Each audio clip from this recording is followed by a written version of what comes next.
And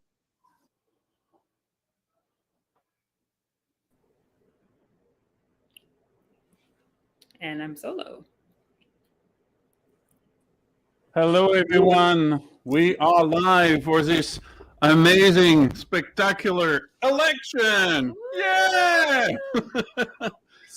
We are four of us tonight to take care of this election. There is myself, yours truly, Gina Harris, our wonderful vice president at the Dam Club, Shannon, Yes. secretary, and Bubba Fish. Give yourself a round of applause. Thank you all for coming. This is fantastic.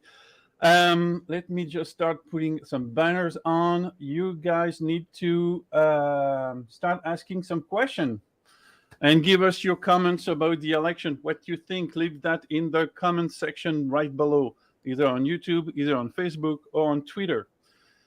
Yay! All right, election day. So I just want to give everyone who is currently watching votes live right now, per the registrar's office, this is for LA County. If you are tuning into us from outside of LA County or outside of California, hello from the rest of the country. And what are you doing back east? Because it's looking a little sketch. So from California, get it together.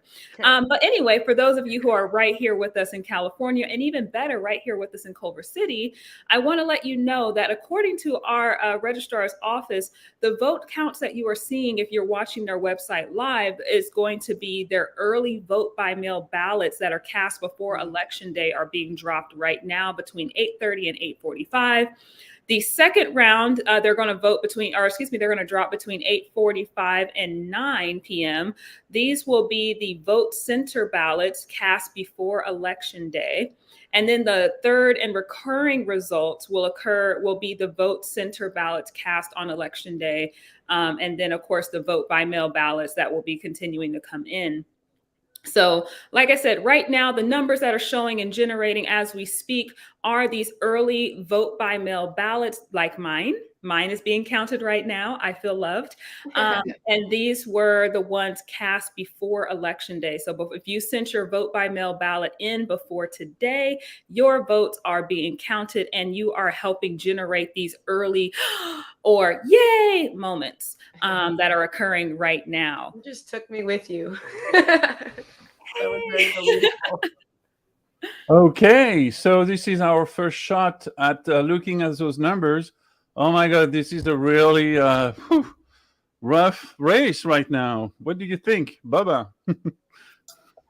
Yeah, I mean, I'm seeing, at least locally in Culver City, Dan O'Brien is first. We have Freddie second and Alex Fish third. But I think just like Gina was saying, this is going to skew conservative. At first, we know that older folks vote first, and young folks, for some reason, vote late. And that we got to change that because kind of like we saw 2 years ago, or not 2 years ago in the primaries for this election, there was this big media narrative that sort of the progressive movement fizzled out after the night of the primaries. And of course, that ended up being completely untrue because over the course of the next few days, we had Eunice Hernandez winning outright.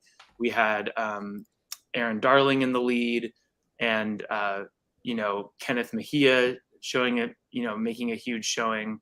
So I think exactly what Gina is saying is true. Like, this is going to be a long wait before we can get results that we actually can put some weight behind. But it is interesting to see here, anyways.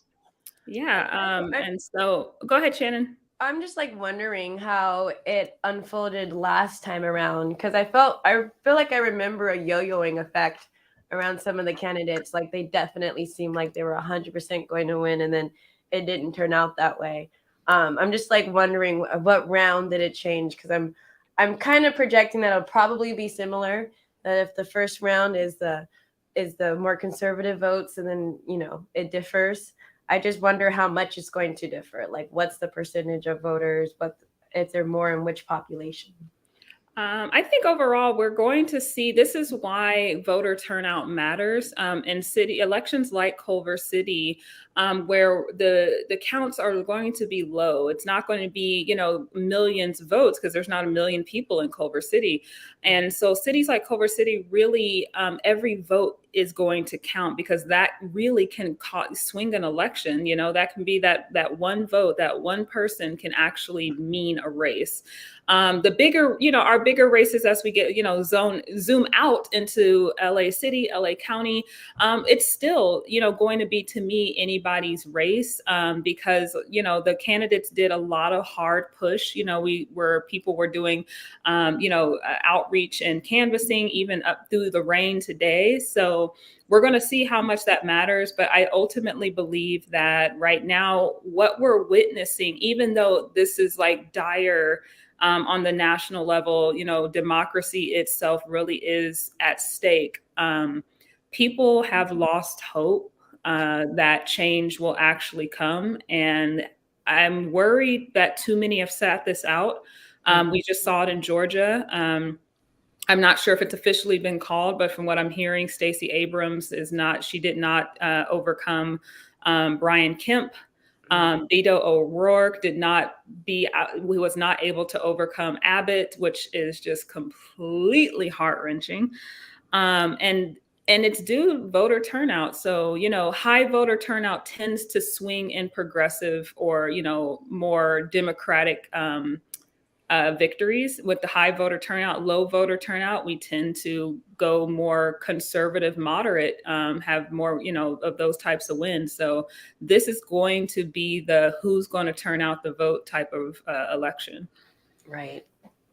I wanted to also just point out, because we know this dynamic of early voting or those that vote early tend to skew older and usually more conservative. We actually do see some remarkable things here that look, pretty positive in terms of your progressive voter. Kenneth Mejia, who ran for city controller against Paul Koretz, current, LA City Council member of Council District 5, is in the lead, unsurprisingly, but still remarkably, considering this is the early stage of the night, is in the lead 61 to 38%. So when we have someone that's again, like someone who's going to attract a lot of young votes later in the process, that's really, really encouraging for his campaign. And then Measure A too, if you go to the top of the county results page, County Measure A was a really big effort here to increase accountability with the police. I'm actually going to call Measure A right now and say it won at 74% with 400,000. I'm gonna call Measure A myself and say, well, that's going to win. Yeah, it looks pretty much like a sure bet that we were able to pass that with, which, considering who we have as our county police chief, that's a pretty significant change, and just that's great that we're going to have the oversight to be able to remove a sheriff with cause, who's violating people's rights. How is the sheriff election doing right now? Is there any results around that? Let's go down to that. That is way down, I think almost at the bottom. Yeah, it's at the bottom. Yeah, Luna is pretty far ahead at 62%. So that's another race where if Villanueva is not pretty performing well at this point, it probably doesn't look very good for him either. Yeah. It's not looking good for him. I think that, this is going to be another race where we'll see how much of the conservative vote. We see that the conservative, election, a lot of conservative people were going for Villanueva because they were hoping, that his promises for, cleaning up the streets and all that stuff was, they believe that crap. I'm a person that you fool me once, he got me once. That's about that. I would like us to speak about the number regarding the school board. So let me just try to find. Yeah, we go back to school board. You know, you said you're a person if you fool me once. I'm a woman scorned. Hell hath no fury. And Oh, I'm I haven't been in front of Villanueva. That's the reason. don't put me in front. I'm not gonna say any. I would just there you go. Okay. Plead the fifth.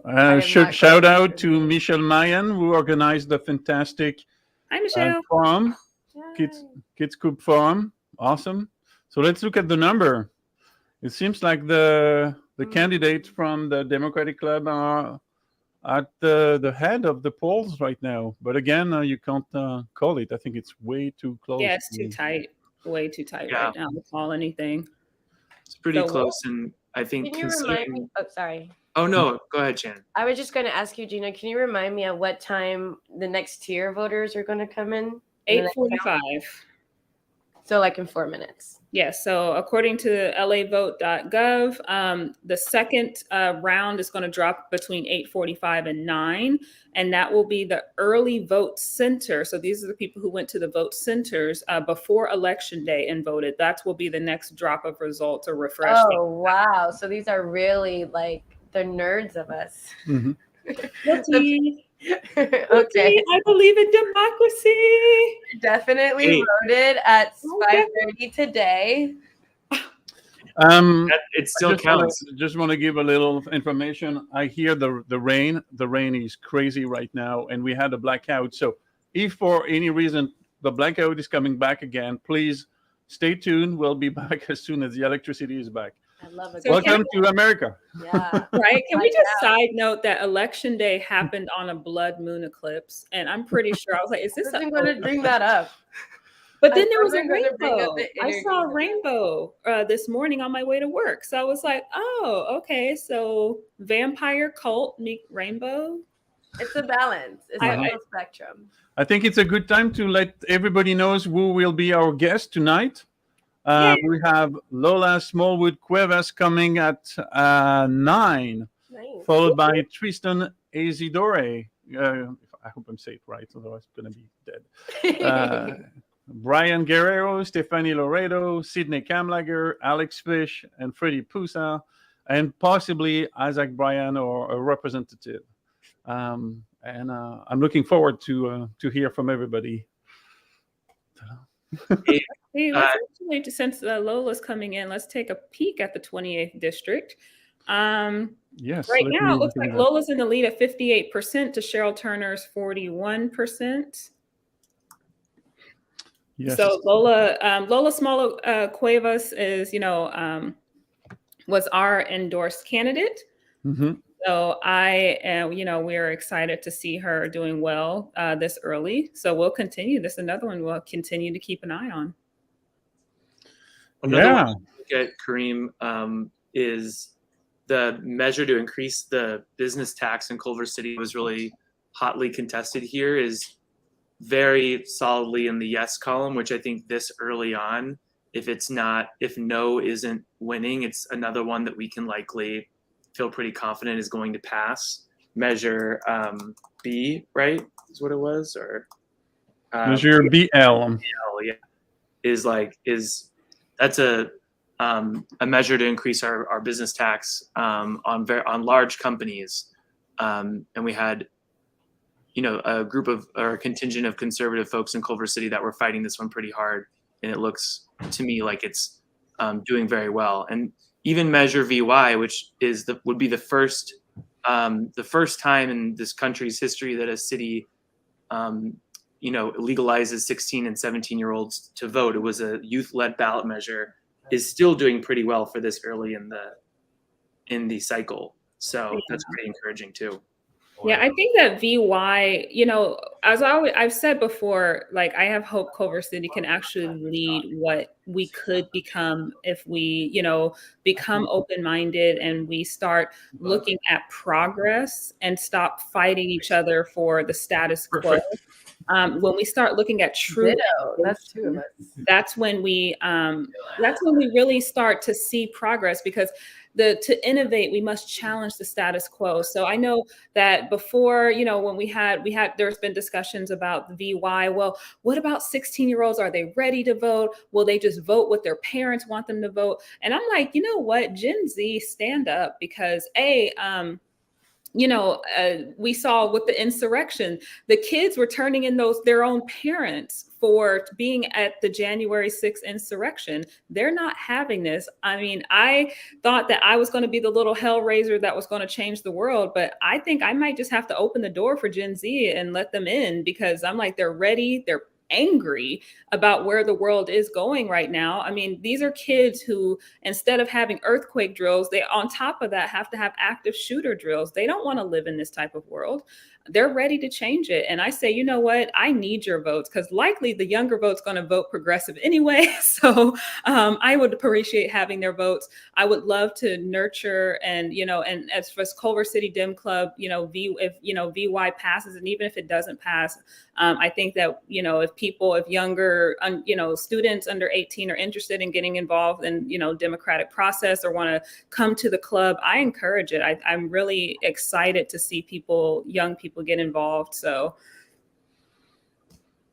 Yeah, same. I do believe that we owe the next generation of more voice than they currently have.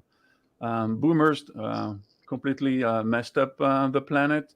We're struggling to fix it. I think we need to leave some room for them to either help us or kick everybody out. And I'm not talking just about elected official, but I'm talking also all the democratic establishment needs to be replaced by young blood, and that will actually push the platform forward and not simply have it there as an element of symbol at that point. It's not really. I will say, I mean, speaking of that, zooming all the way out to national in Florida, Maxwell Frost, 25-year-old guy going to Congress, Gen Z in the House. Gen Z is about to shake it up in Congress. So I'm very happy. So shout out to Florida, of all states, Florida. Just is sending a 25-year-old Gen Z progressive to Congress. So, wow. That might make California look a little bad, Not in comparison, not in the bigger picture. I mean, well, we have reproductive rights here, so that's the right. thing. We've got the basics. I always find it interesting when you can increase the population of voters by adding a demographic. It's just interesting. There's other demographics that actually need to, like, the vote is so under attack that it is nice to bring a whole nother wave of people in who can vote, because voter suppression is such a real thing in so many places. Yeah. We have, I mean, on that note, we have, counties all over the South where not only do they have at-large districts, so racial minorities are completely underrepresented on school boards and city councils, but they have their elections, during really low turnout periods, like in the middle of summer for the school board, where no one, it's not on a primary, it's not on a general election, and they get 15% turnout. And so the school board is primarily funded by, the wealthy conservatives, and they continue to, remain in power, and, the minority populations just don't get any representation. And so, it's a really good way of putting it, Shannon. It's like definitely a nationwide problem right now, especially with the Voting Rights Act. It's partially repealed by the Supreme Court. Don't get me started on what happened to the Voting Rights Act. Too many Black people end up voting, and then that gets repealed. Don't even. Yeah, I can't. But Kareem, I saw you had quickly you had pulled up that it looked like you had the Karen Bass and the LA City, which, LA City, I know we're talking Culver City, but LA City is, we're tight. We're neck and neck. Oh my God. That's scary. This is going to be, once again, how much can the voter see through the BS? Oh my God. This is, I will clearly say that Gina has been a little bit on the burnt out side, and kind of coming off of this hiatus where I'm floating in some free space right now. But so I haven't been too active on any campaign directly. But you know what? I fostered a lot of good conversations with people who are not involved, who are not political. And even at the bedside at work in the hospital, people, wanted to talk politics. I keep telling us, like, I don't know why, but I don't even tell people what I do outside of work as a nurse, but they talk politics with me and we end up having these really good conversations. But the thing about it is that, how can you compete with unlimited money? And that's what this race is. Caruso and Bass are going to be, can you see through the money? How thick did that veil get with those commercials? Even though the commercials were clearly clipped together poorly, actually, for the man to have that much damn money, you would think that he would be able to put together better campaign commercials. But I digress. But the thing is, how much can you see through that? Here's the simplest thing. Campaign ads running on major networks is one of the most expensive campaign expenditures you can have. The more you have, the more money you have. The more money you have, likely that ain't good money. That's dark, dirty money. So if you see a ton of commercials for something, you probably want to question it and say, that might not be who I want to vote for if you're somebody who doesn't believe that this money and politics thing is a good thing. But I'm hoping that we see through this. I'm hoping that we will have, a strong community organizer such as Karen Bass in LA City, because we know Culver City is next to LA City. And Karen Bass was our former congresswoman. And how much that would be helpful to have someone in charge of LA City that we know almost on a first name basis. I'm just saying, I'm not plotting. I'm just saying that it's good because we have such good relationship with, Congresswoman Bass, or let's say Mayor Bass. In my experience as an activist, and I feel like I got into it the day after Trump stole office, and I call him by his real name. The activist determines the outcome. And maybe this is me trying to lean more positive. And by positive, I am automatically assume Karen Bass to be positive and Caruso to be negative. By that, what I mean is, yeah, Caruso spent a lot of money on ads, but the majority of that money fell on people who are not going to the voting booth. And one of the things you do learn in marketing is that advertisement is a colossal waste of money because the rate of return has to matter. And when it comes to the election booth, the ones who are going to go are the activists. So I think that it's really the uninformed, like you said, you're saying I actually don't think it's like, can you see the illusion? I think people who vote for Caruso have Stockholm syndrome. I think people who vote that way have Stockholm syndrome, but I won't go into that. But I think they just love the person who's oppressing them, especially if the person oppressing them is like petting them. Oh, it's okay. But in my experience, and this is me being an optimist, the activists are the ones who make sure people come out. They're the ones texting. They're the ones sending the link. The advertisements are just hitting the people who happen to find themselves at the polls without being very informed. So we'll see. Well, it's a good. Thank you for bringing the question of money into the debate. I think there is this big elephant in the room we need to speak about, which is the massive PAC from Hackman Capital, aka Culver City Studio LLC, that has been pouring an insane amount of money for Culver City race. They simply want to buy 2 seats, and they pour about $500,000, $500,000 into that race to boost 2 candidates. I found that gross. I found that problematic. This is the cartoonish version of a Citizens United case. And just to give you a sense of the numbers, when I helped my wife run for office in the previous cycle, an election was about $28,000-$32,000. Conservative can usually get more money, and they can go up to $80,000 per election, which is already crazy for Culver City. But $500,000 is just like mind blown, and it's not acceptable. It's not acceptable, and plus And that the thing is, okay, you got the money, but it's not even used really wisely. They made so many outrageous mistakes. The first one was to put police officers on flyers with just a tiny blur on the badge, but you can clearly recognize that this is police officers from Culver City on a flyer. It's absolutely not okay to have that. It's clearly in the code. They also used pictures of kids from Culver City, whose parents are not okay with that at all. They also tons of lies right and left, and I'm hoping that Culver City residents, while receiving all those negative mailers, realized who was really behind it and decided to vote for the right people. I mean, my people, of course, but I will. very problematic. I'll add to that just that they didn't just fund the candidates $500,000. They also funded far right wing political action committees like Protect Culver City, who spend the majority of their time documenting poverty in Culver City. People might call it poverty porn or what have you, but they're a far right group that is tied to the anti-vax movement, the anti-mask, and no CRT in schools and anti-LGBT in efforts.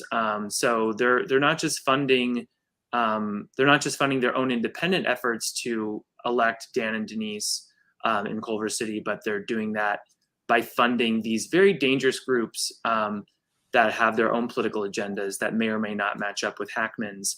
And I think we've all, if you live in Culver City, you've been hounded by ads, at least on Facebook. If you're on Facebook, I've been hounded by these very dystopian, very bleak ads about how Culver City is dangerous now and people can't walk outside and enjoy their neighborhood anymore because it's all going down the tubes. And this used to be our home, and the narrator sounds like this very vulnerable person who's just seeing their home go up in flames. So it's just this very bleak vision of what's happened to our city, which I don't think a lot of people share.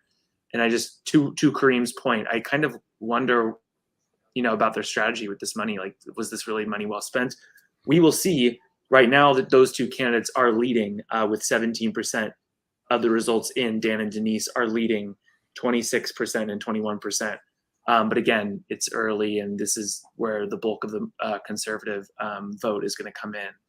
But yeah, it is really disturbing. It's the highest amount of money we've ever seen in a Culver City race.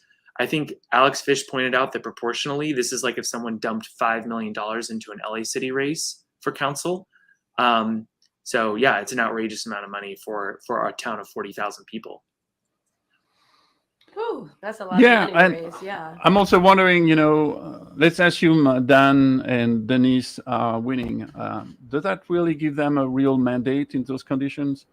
I'm not so sure about that. It's, did they really win because their platform is better? I'm not so sure either. Well, I can say one thing that. Ooh, sorry.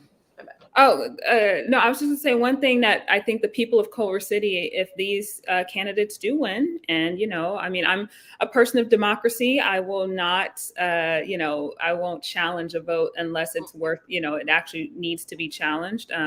But I will say to the people of Culver City, with this much money put into certain amount of candidates or certain candidates, I will say that it is important to make sure that that person that is representing you is representing you, and hold them accountable. That's the good thing about small cities, is that accountability is easy.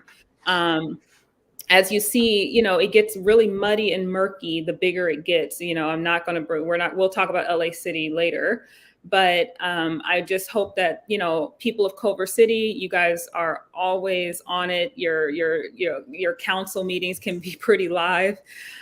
So if you question, what are these people doing? Why are they doing this or voting this? Trace back the money, and then you'll probably have your answer. I feel like a lot of people are disillusioned, just like you said earlier, Gina, with being burnt out. I think there's a universal burnout after being in a pandemic for 2 years and having 1 million people die and having everybody ripped from their professions, and then trying to mold a new one, because no one has what they had on profession level, economic level, None of that. We are in a new realm, a new portal of time, and people are completely without understanding of how to navigate themselves in it, how to navigate it because of whatever reasons. And so they're just, a lot of times people use the vote as what's current isn't fixing all my problems, so I'll just go what's over there. And then what's over there happens. Well, what's current isn't fixing all my problems, so I'll just go over there. And it's so hard to build a longevity towards actually getting things done, towards actually building towards a certain way. We have like such a great, to me, Culver City has overall a great city council right now because of the progressive leadership we have, and people aren't necessarily seeing the highlights of that. They're just looking around and using the vote to go the other way. The pendulum is constantly swinging in people's heads. There's like a lack of loyalty in my eyes. We are waiting for Lola Smallwood Cuevas to come around. I'm talking with her manager, and she's running late. I'm guessing she's, the numbers are pretty good for her, so it must be a pretty wide party right now. We kind of just, I was kind of looking at the ballot measures, how some of the measures are doing. So we have, the ballot measure 1, and this is just LA County. So that's why also I want to remind people too, if you're on lavote.gov, these are LA County votes. So for the state ballot measures, keep in mind that that would be kind of bigger for if you really want to see the actual vote counts, to go to the Secretary of State or sos.ca.gov to see like the actual full state results for this, because I know that happened a couple of election cycles ago. LA County, I think was it Prop 13? LA County, the prop actually passed, or we repealed it for that old property tax from the 70s and stuff like that would make basically Disneyland pay their taxes. And so I thought that oh my God, it passed, that's yay. But then I kind of was told, no, Gina, that's actually just LA County. And then I went to the state and it was womp, womp, womp. And I was like, oh, now I'm sad.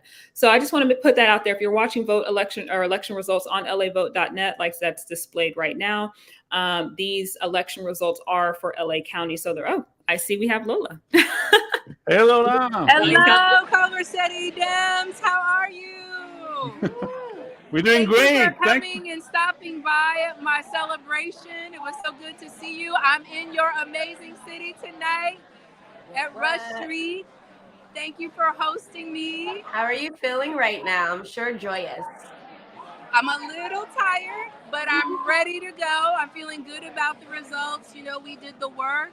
We phoned, we door knocked, we had forums, we debates, we had conversations, town halls, and I want to just recognize your club for really kicking off the discussion for a stronger SD 28. It was that forum. Many people go online and have talked about that forum. It made all the difference, and it really helped to set the tone for this campaign. And I want to appreciate your leaders who came out tonight to share well wishes. We fully intend to win tonight, and we're going to take these running shoes off and then put on our work boots, because we've got some serious work to do, family. So good to see you all. Looking forward to working with you. Rest and recover. Do you want tonight? Do you want to thank your team? Do you want to thank some people in particular? What'd you say? Do you want to thank your team? Yes, and thank you to Leah and Jeff who just came. Tristan was here. I think Stephanie was here. Yasmin was here. So thank you to everybody from your team that came. Alex was here. You're the kick-it spot. Okay. Okay. Thank you guys. Wait. Bye. Hold on a second. We have something for you, because here I think we can safely call it. Oh, you have something for us? Yeah. Look at the screen. 1, 2.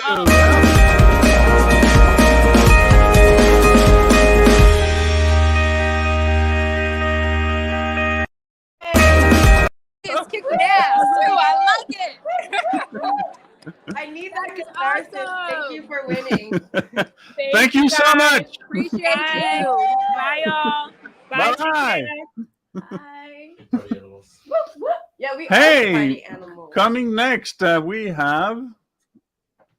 Well, okay. Well, maybe you can come next to me. Yeah, why not? Ta-da! You're gonna- We have What am I Tristan looking? with us. Hello. I'm like so confused how to do this. This is such a like sophisticated setup, Kareem. So we are live. We are live. Hello. Tell Is us. it- did I come too early? No, you're perfect. Perfect timing. What do you want to say to your team? What do you want to say to your community? Oh my goodness. Well, one, thank you. The first 2 rounds of results dropped. Right now we're polling in second. I think with like 17% or something like that, maybe 16.8. So that's super exciting. I know. Thank you. You know, I just want to first start off by saying thank you to the community for taking a chance on me. We got you. But 2, I want to send a special shout out to the team, and I will list people off. You got 10 minutes, so you 10 can minutes? take a breath. Okay. I know. I just sprinted over here from the low listing because I was supposed to be here at 10. Yeah. And so I'm here. I just want to give a thanks to my campaign manager, Patrick McFarlane. Huge shout out to our treasurer, Nancy Barba. Huge shout out to Stephen Jones on data. Huge shout out to everyone who came out and knocked doors. Huge shout out to the 350 individual contributions that we had. Oh, it's right there. 350 individual contributions that we had throughout this campaign. I want to give a special shout out to dedicated walkers who were there almost like every weekend. Evan Smith. I want to shout out my good friend Kayla. I want to shout out my family because I think no one talks about the toll that this takes on families. Having to sit in silent dignity while we're being dragged publicly is definitely something that we need to celebrate, applaud, and commend. So I just want to send them all my love and gratitude, and to all the voters out there, thank you so much. So when you lay your head down tonight, Sure. knowing that you Eventually. won, I'm just gonna say you won. What's going on in your head right now? Like, how are you feeling? Like, what are your thoughts? What are the things haunting you? What are your yeah. Well, you know, to me, this win is bigger than just me, and it's bigger than some of the people here. To me, this win is for all the Black boys who have never looked at that stage and saw anyone that looked like them. To me, this is a win for them. So I can sleep at night. This is so close. Sorry, I can sleep. I can sleep at night knowing that they'll have representation for the first time in the history of Culver City Unified School District, and that representation and that voice matters. Black boys are who we underserve the most. So to be in this space as a first in that capacity is something that I think I can go to sleep soundly knowing, assuming that we have the good and right results that we'd hope for. So yeah, Culver City is making history. Right? You know, we have a good chance for it. So I wanted to ask you, Tristan, so what do you want to tell the students that, you know, they are hearing this, they've been hearing their parents talk about this, but, you know, that was how I told people why I wanted you to win. Oh my God. That was just 2 cats that decided to fight. They are my children, so I'm going to enroll them in Culver City Unified, you know, because they need something. They need Jesus. Anyway, so what do you want to tell the students? What can they hope that you will be doing for them? Because I've been telling them that to me, you're the closest to them, and I want, you know, my hope is you're their voice. Yeah, and I think that's what I would tell them, right? I think that they should know now more than ever that there is really a student's champion on there, someone who's willing and ready with the lived experience to build the bench and to put kids first is really something that I want to send to all the students in the district. So that's something that's super exciting. We're rooting for you always. We're rooting for student achievement and student success always. We're rooting just for the best for all of our students, faculty, and staff, quite frankly. So I guess that's like the small message that I would send to the students in the district. Yay. And then what are your thoughts on Measure VY? I know we're still closely watching that. We're fingers crossed on VY. Yeah, well, I'm a big supporter. I'm so ready. Sorry. I'm a big supporter of Measure VY. I haven't seen the second round of results, but I saw the first one. We're still pushing hard. I know we can do it. The first wave of results are always the most conservative voters. So I think we're holding out. I know the data shows that progressives turn their ballots in the day of. And every vote count. So I know I'm just over here rooting for all of us, rooting for good candidates and people champions to win down ballot. And to me, that's something that Measure VY would do. So I'm hopeful, and I hope that it's a successful campaign. I mean, the young people, I would say, are in the best campaign in this election, canvassing almost every day, I believe, for a month. Did door hangers. So I think they did a great job making their case to voters of why they should have a space to vote and a voice in their local elections. And I think that's a message that should be resonating with voters. So I'm hopeful. All right. It looks like VY is just about 600 votes down, so it's still pretty early. So that's not terrible. So let's, fingers crossed on that. Fingers crossed. What's the first thing you're gonna do? Sorry, I didn't mean. I'm sorry, Bubba. Oh no problem. I was just gonna ask, right in front of me, sorry. any good moments on the campaign trail? I know you were like canvassing a lot and you were knocking on a lot of doors. Like, what did you learn from people, or did you have any good moments with folks that really stuck out to you? Definitely a lot. And I think that in this social media time, it's hard for people, even myself included, having grown up with social media as a large part of my upbringing, is that Facebook doesn't vote.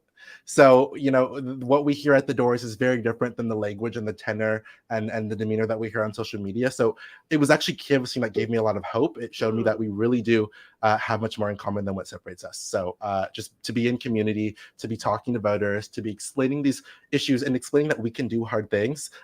It definitely was a resonating message from the people that I talked to.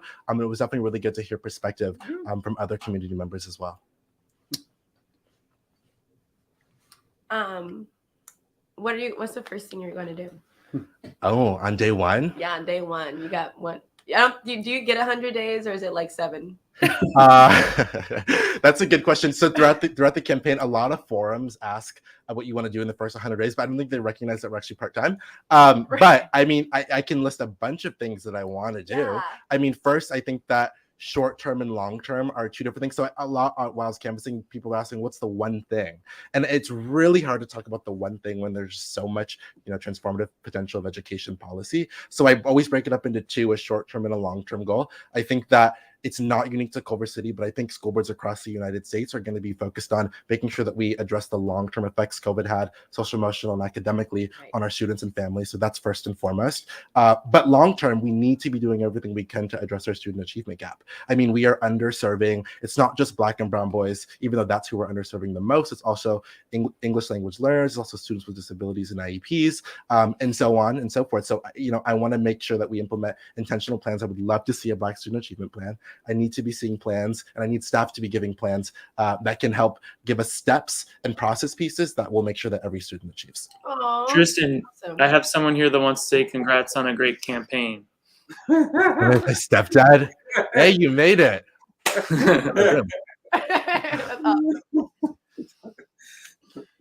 Okay, well, can I give you a high five? Yeah, of course. I need a selfie. Of course, you can give me a high five.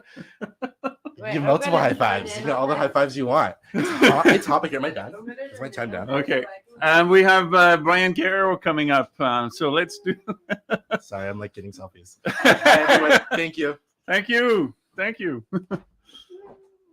Okay, time to welcome our next guest, Brian Guerrero. Hello, welcome. Good evening, everybody. How you doing? Good. How about you? How do you feel? Good. This is exciting. I felt good coming in tonight, but really didn't have any sense of what it was going to be looking like. There's no polls. You just kind of get the reactions you get when you talk to people and when you're out in the community, and that felt good. But it's nice to see some numbers to back that up. I mean, the night is young. There's still a lot more votes to count, but yeah, it's good to see. Feels good. Do you want to thank some team members, some folks, tell some stories? You have the floor. Sure. Go for it. Great. I just want to thank some folks, Kelly and Paula, who've been supportive through this whole process. Jeff and Leah, Cynthia and Pete from the Democratic Club, Rebecca and Rick, Claudia and Polly, who've helped me a lot with the video and things like that. Debbie Ham and the associated classified employees of Culver City have been a huge help in this whole process, and just help me connect with the district employees. Ray Long and the Culver City Federation of Teachers have been fabulous. So, it's been a great process. I think if anybody who knows me, you've heard me say before, I know education, I know schools, but I didn't necessarily know a ton of people in Culver City. And so this process has really been meeting fantastic people, having conversations, whether it's with people at the Democratic Club or back at, the Festival of Iona, the booth there, going door to door and talking to people, having meetings with people, some people who were kind of happy with the things that we were doing and saying, some who weren't so happy, but it's still important to talk to folks. I think it's been great. It's been really met some really incredible people on this. Culver City's got fantastic folks, fantastic parents, fantastic folks who work for the district, and everybody wants what's best for the kids, even if they don't always agree exactly what it is that's best for the kids in the school. But that's what we do. We build those relationships, we build those kind of coalitions, and we move forward with the schools. So what are the items you would like to put forward on the next agenda or the future agenda? I think, again, going around and just talking to people, I think there are a lot of parents, a lot of employees, a lot of teachers of the district who don't feel as connected as they should. And so one of the very first things I think we need to do, that I would like to see us do, is kind of take some time and begin building those types of communication, building those opportunities for engagement, building those opportunities for listening to the folks who work for the district and whose kids come to the district and in the community. And also build more opportunities for those folks to help with the decision making, to help have input about what the priorities of the district have to be. On the board, there's ultimately 5 people. They're 5 good people. They're 5 people with different perspective, but it's only 5 people. And the broader a coalition we can build with our different parent groups, with our different community groups, with our different employee groups, the more bought in everyone will be. Student groups, with the students being involved, the more bought in everybody will be. But I think also the higher quality programs will be able to offer our students and offer our families, because they'll already have been troubleshot and had people involved in it. So yeah, I think communication is a big thing we need to work on before we tackle any of the other issues. And there's certainly other things we got to work on too, but that communication engagement is big. Great. Do you have any stories to tell us that you got on the camping trail? Some event that happened when you knock at doors, someone you convinced? I don't know, whatever. Yeah, whatever you have.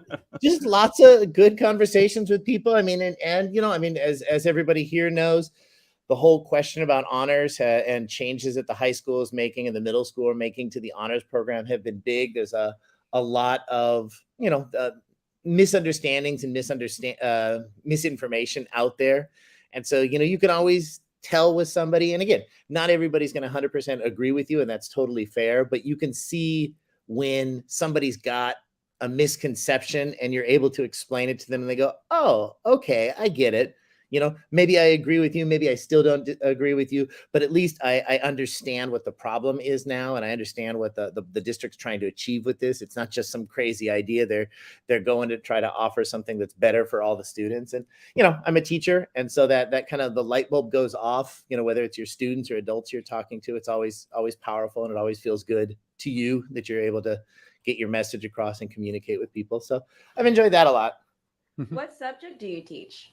I was a 7th grade social studies teacher, and sometimes social studies and language arts, but 7th grade social studies is basically Rome to the Reformation. So middle history, and trying to get 12 and 13-year-olds to care about Byzantine Empire politics is a challenge sometimes. I love the Byzantine era. Right? I'm an art teacher. Oh, fantastic. So, not in your district. But I'm wondering what your thoughts are on Proposition 28. The art measure and funding. Absolutely, yeah. That is one. I know I have to remember all the numbers. Yeah, I don't mean to throw it out there at you. When people ask me stuff, I'm like, Arts I don't know. You education got to is give me huge. specifics, but it's the one Right. in regards to the funding of the art programs and art in schools. Yeah, that's huge. I mean, and it's nice because it's also it works within the parameters or with the parameters of the Prop 98 guarantees. So it's not throwing off funding anywhere else, but increasing art funding. You know, Culver City does a lot with arts, which I've always appreciated. My son is active in the arts in Culver City, but you know, arts is one of those ways of reaching all students, you know, whether they're formally involved in an arts program or whether they're able to just integrate arts into math or science or history or language arts, whatever they're doing. And, you know, it's a way to express themselves and, you know, just feel good about it. So I think that's great. I haven't actually looked at any results except for our own tonight. Have you seen any information on 28? It was pretty much supported by everybody. So, you know, fingers crossed on that one, but I am not the one with the sources of information. That's actually more of my colleagues here on the call. I'm just, well, Yeah. That's good news for my employment. There you go. Right. Did you have, Brian, I'm curious, did you have a position on Measure VY as well, the Culver City Kids, our youth led ballot measure to allow 16 and 17-year-olds to vote? Yeah, definitely. I endorsed that one, and you know, donated to that one. I mean, my son is 16. We were joking today in the car. That one won't impact him directly because he's, you know, it'll go, if it passes, when it passes, it'll take effect after this. But you know, I always had good experiences with students. I think one of the things that was important to me about VY was the fact that the youth will still be in school at that point, and kind of like you know, a learner's permit with your driver's license. School offers students a kind of safe space where they can engage with each other, where they can engage with adults. You know, you hear an awful, you know, you hear sometimes people talking about teachers trying to indoctrinate students, and there couldn't be anything further from the truth. You know, we try to teach students to think critically and to be able to examine things for themselves. If we had that much influence over them, they'd all be turning in their homework and you know, behaving better. So you know, but you know, it gives them a place where once you turn 18 or once you graduate, you're kind of out in the world and you don't have that network of friends and peers to be able to talk about issues and things like that. So I think the idea of kind of locally having our students be engaged and you know, forming those habits that are going to last with them for their lifetime, that's a really important opportunity. So knocking on wood. I like how you said that, like forming the habits that's going to last their lifetime, because I actually think by even waiting those 2 years, you kind of make people jaded. And because the school environment is so encouraging and supportive of being civic and being intellectual, that it reinforces that kind of civic duty. And getting young really helps. I mean, will always be a fan of Pokemon because it got me young, and it keeps going over and older and older as it forms. I keep going in. But one of the things I kind of want to bring up to that is the first time I was ever eligible to vote, I was eligible to vote for Obama, which was cool. He was the first president I ever voted for. But at that time, I was positioned with Measure 8. And the reason why that matters is because I was raised in a really Christian household, and everyone kept saying we're voting Measure 8, and they did not want gay marriage. And I remember that being this huge decision in my life, and where I had to differ from my community, in which I just didn't agree with them. I didn't agree with the church that my mom tried to force on me or the people around me. I was like, this isn't. And that was actually the moment where I actually kind of felt like an adult.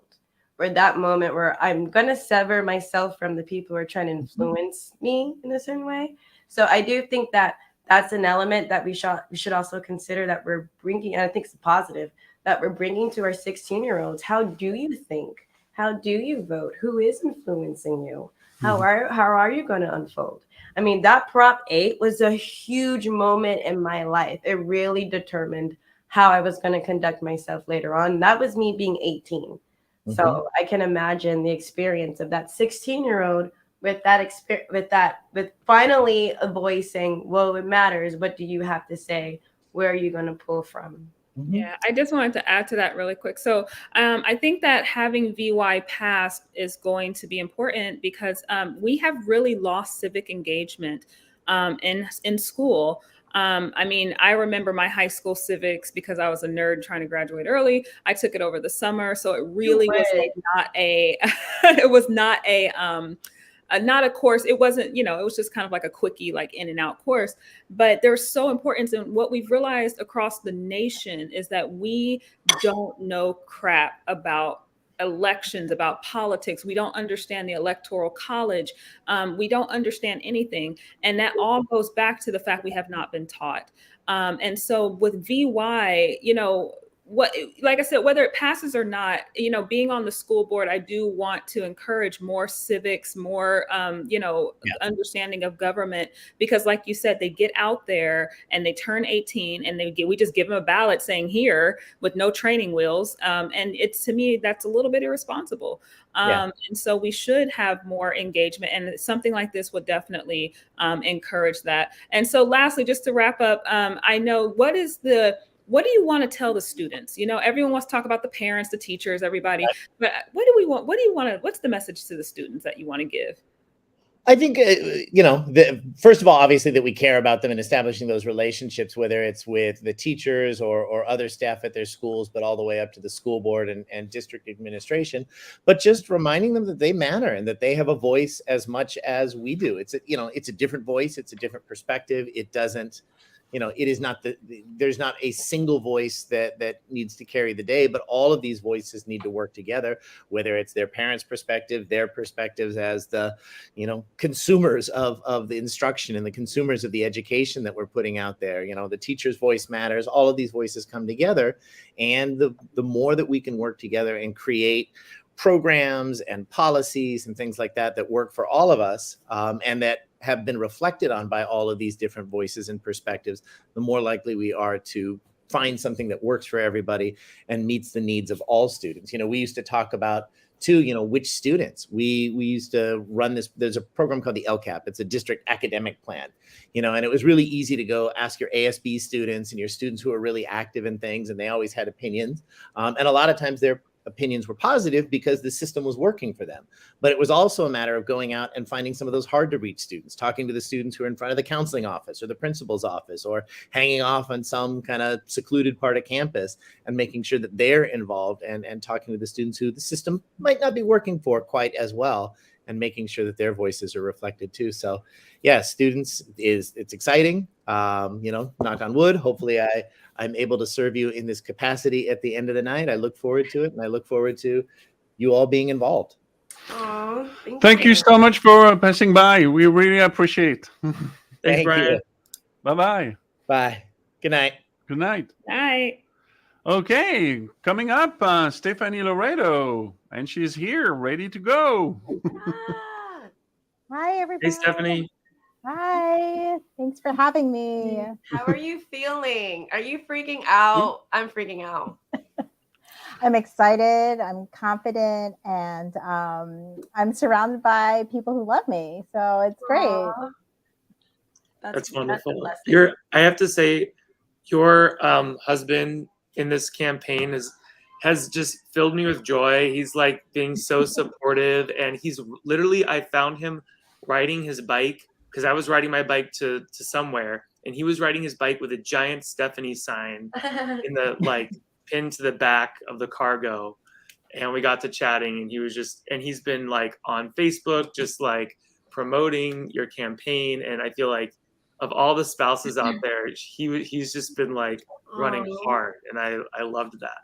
Aww. That bicycle sign was not my idea. That was all him. I have to give him credit for that. I thought he was a little over the top with that, but then he really enjoyed it, and I think a lot of folks got a kick out of watching him. I would get the reports later on saying like, "Oh, I see him all over town," and he would go on his coffee runs, and it was just really sweet to see him, and to see the reaction was great. You should totally give him credit. After Totally, the win, this was you and your bike. he is my publicist, so yes. I can't stress enough how a husband is essential for an election. Right. You should know. All right, I'm going to work on that. taking applications. That's going to be in my new, I'm adding that to the dating profile. Must be okay in elections, and will ride bikes with my signs on them, and will do my graphics, and will be all the loves and hugs that I need when I break down. Okay, thank you. You got your husband, like Kareem and Stephanie, your husband, you're setting the bar high for us dating ladies. I know, right? I wish you had said a puppy was necessary. Then I would be okay. I got a Pomeranian. All right. So, I mean, so, you know, I've been asking everyone, all the school board candidates that have come and joined us so far. You know, I'm always thinking about the student, right? I'm thinking about the babies. I love my babies, even though I don't have the babies, but I love them anyway. What is your message to the students right now? What do you want them to know, like with you coming into, if you come in, you know, coming into a position of leadership on the school board, what do you want them to know? Which I'm sure you're talking to your own kids too, that are probably right there with you, but you know. Yes, you know, we started this campaign really thinking about instilling and emphasizing a culture of care where all our students feel like they belong and are ready to learn because they're feeling a support and they're feeling protected in a way that and resourced in a way that maybe that all of them haven't before. As we all know or feel that this system was not created for everyone, and we want to make sure that people feel heard, if people feel validated, and people and our students are feel prepared to achieve, and that somebody cares about them. I have a question around like your teacher support, because I am one. And sometimes when like I work at a K-8 school, and when I'm put in middle school, I'm intimidated. And I feel like, because I prefer charter school, that we could have better teacher support. We're not in your district, don't worry. But, you know, that's something that just like pops up. Like, you know, I'm just curious. Yeah, well, a big thing for our students won't feel supported unless our teachers are supported. So our teachers are experts, and they, when they are asking for things like, you know, resources, like extra support, like aids, like, you know, one of the things that came up tonight on the board meeting is just like electronic payroll. Like they don't have that kind of thing in our district, and it's something that it sounds really outrageous, but we don't have electronic payroll. So it's through the mail, or like at the school site. So sometimes, like if they're not on the school site, like they may not be able to get their paycheck. So it's been it's been difficult for them when they are expected to teach 21st century skills, but we cannot serve them with 21st century technology.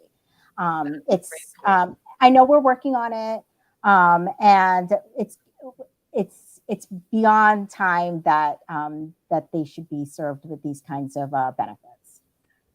And Stephanie, can I just ask you? It's my understanding that if you win tonight, that you'd be the first Filipina American and the first openly queer Filipina American, right, elected to the Culver City School Board. Is that right? And how does that feel in terms of representation? That's right, but like also beyond, right? Like I would be the first Filipina elected in Culver City in general, and I would also be the first Filipina American elected to any school board outside in LA County outside of ABC Unified School District, which represents Cerritos and other surrounding areas. So it's a lot. It's a lot in terms of history, and it feels heavy because these are barriers that you don't think like need to be broken, because you think, oh, you know, LA County is the largest, it is the place of the most Filipino residents outside of the Philippines. And we serve 30,000 Filipino American students, but there has not been any Filipino school members or Filipina school members outside of ABC Unified. So it's a big deal. That's great. Oh, go ahead. Sorry. Oh, no, you. I think I was just gonna I was going to ask, I guess you told a story at your campaign launch about how where you were living before, the city you were living before, you started to notice like Trump signs going up, and like I thought it was a really compelling story that you started to feel less and less like a part of the community, and you came to Culver City and found a community here. I just thought that was really sweet. I don't know if you want to touch on that at all, but yeah, what was that experience like? Well, we left our small town in New Jersey because it just became untenable before the Trump campaign. It, you know, we didn't we felt like it was just had so much small town charm, and then once Trump came into power, we felt like as soon as the Trump flags went up, also Confederate flags went up, and it became a very openly hostile environment for us. We couldn't advocate for more diverse books, even, which seems really simple here. And so when we decided to move, and we were looking at Culver City, we rented at first, and we were fortunate enough to be able to find a home for us to buy. And because we saw this as a forever home, we really looked at it and said, like, we found our people here. These folks are like-minded and value inclusive values. They value diversity. They value like environmental and sustainability values. And I just felt so connected to the people here. And so, that kind of connection really is cyclical, because you want to serve the people that you feel so close to.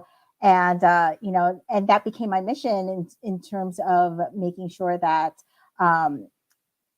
our students and our community continues to thrive, and in positive ways. Thank you for saying what you just said, because that's exactly how I felt when I first moved into Culver City in 2015 now, which is crazy because I'm quite nomadic. I'm zigzaggers. I'm all over the place. But once I came in Culver City, I stayed. And I keep saying it's my favorite home because of the community here. I mean, I'm in Kareem's house. I don't know if you guys know, and it's just like, I'm not a political person, to be honest. I'm much more of a communal person. I'm much more here for the heart of it. That's why I love the Culver City Democratic Club. Just shout out to this club, because I've always been insane and nuts and unruly. And the club has always been like, come give us more of it. Come build us up with it. And people like you come in, and it just like, yes. The question I have for you is, how can we support you now? Like, now that you're in, can we say that? I don't know. I have wild optimism and crazy enthusiasm. So the reality I live in is you won, and we're probably besties. But what can we do to support you? I love it. And you know what? I've been saying this at all of the at so many of the forums, and not all of the forums are broadcast widely, but just your engagement and your passion, and just to continue giving it, because sometimes there are so many distractions, and there's so many passionate people that you might disagree with, but don't let that discourage you. And we just have to keep on organizing and keep on giving out positive energy and finding solutions to the systemic problems that we have in our community, because there are folks that we feel that that are that you disagree with, but there are ways for us to organize and make sure that that positivity is prevailing, and that we're getting progress for our community. And sometimes the world feels like it's on fire, and we need to look beyond that and look to the future and plan not only for today, but for 10 years down the road. And that requires community engagement. And so I say to all of the people like out and like who are watching this, or will watch this in the future, that like don't feel discouraged by those loud voices, because there were times when I surely did, and I was afraid to run.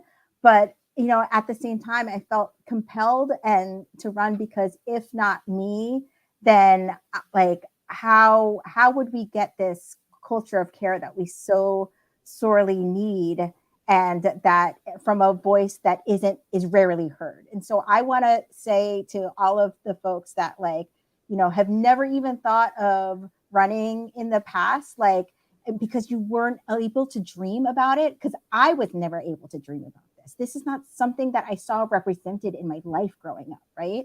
Like, and so I'm trying to manifest this dream that I never knew I had. And it was all because I had this support and the encouragement of people that loved me and said, you know, I am good enough to run, but also like we're saying, like, we will help you. And that is so big in terms of also my family. And like, I couldn't have done this without the people that love me the most. Stephanie, congratulations. Thank you so much for stopping by.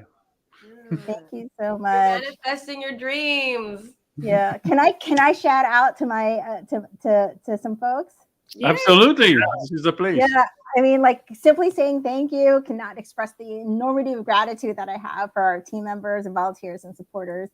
I am overwhelmed with how much our team has accomplished above and beyond expectations. We attempted over 7,300 doors, hundreds of miles collectively walked, and we stand on the shoulders of those before us fighting for simple human rights. This campaign is about dismantling barriers, opening access, and challenging the systems that are keeping so many from thriving and dreaming.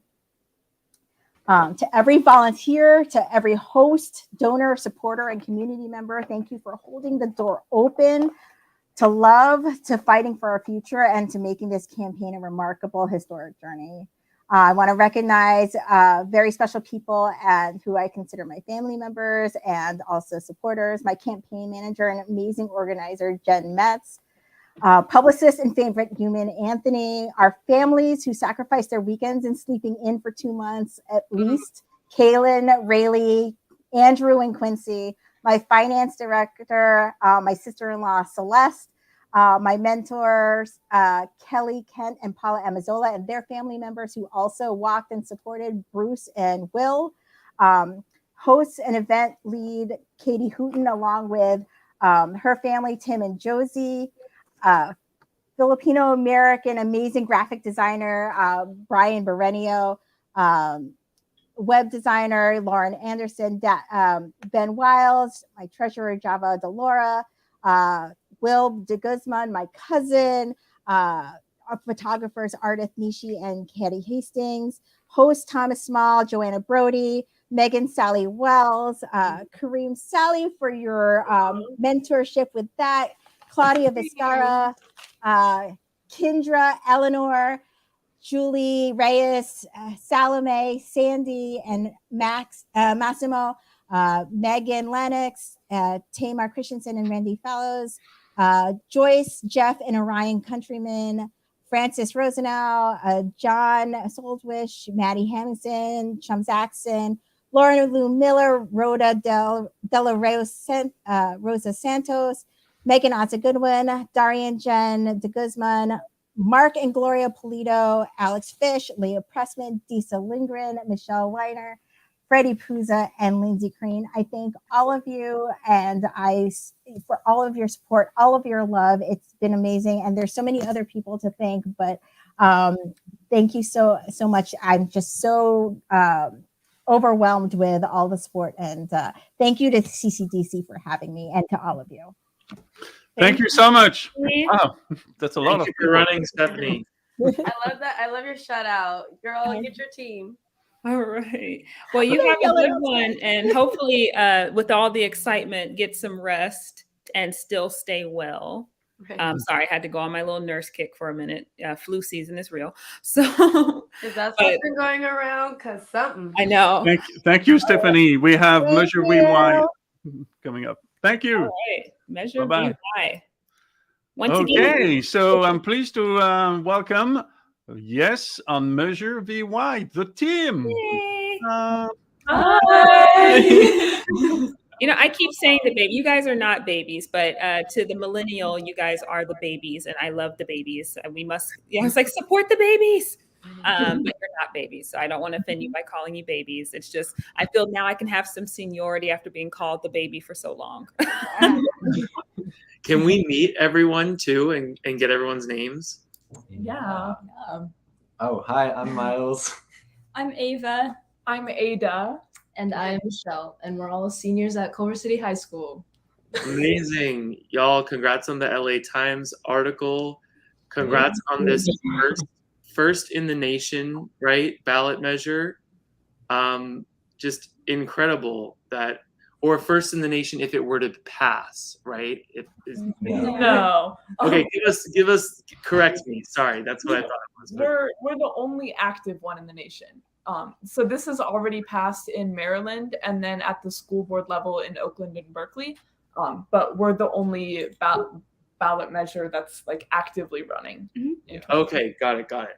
Well, I think I speak for all of us. We're very impressed with this campaign. It's been so inspiring to watch y'all work, like to watch you canvass and to see you put the signs up and just go neighborhood to neighborhood. I'd love to hear more about your experience on this campaign and like what it's been like to try to convince our, your parents' generation and my parents' generation that yes, 16 and 17-year-olds deserve the right to vote. I think, it's definitely been an uphill battle because for a lot of people, the default to change is no, especially when asked to dilute a little bit of their political power for the sake of enfranchising thousands.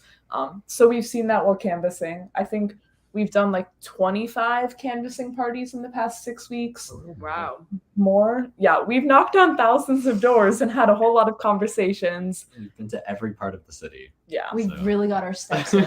I'm telling you, I did not know all the street names in Culver City, but I know them. I know them too well. Yeah.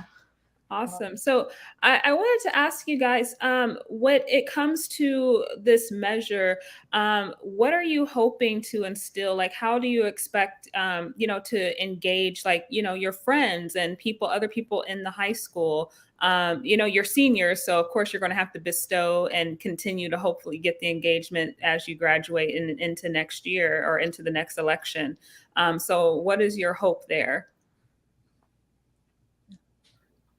I think when you talk about instilling, it's really just about instilling a value of democratic participation and trying to reframe the way that we look at voting as instead of an obligation, an opportunity, because not everyone gets the chance to have their voice counted as a vote. And it would be really great if teens like us could have a say in the issues that affect them. So by getting people started from a young age, then they're more likely to be well-informed, habitual voters going forward. Agreed. Very much agreed. Do you guys want to thank some people around your team? Yeah. Yes. We'd like to thank all of the students at Culver City High School who have continuously supported us over the past 4 years, all of the teachers at the high school as well who have been our strong supporters, all of our parents who have let us canvass at their houses and provided us with food and shelter, as well as the LA County Democratic Party who endorsed us, the Culver City Dem Club. Of course, y'all are the best. Yeah, council members that were in support of us, as well as the Culver City School Board. So they've all been really huge. We've gotten help from Joanna Brody as well with marketing. Kelly Kent has been a massive advisor for us. There are a lot of people on our thank you list. Yeah. Do you have any stories during the campaign?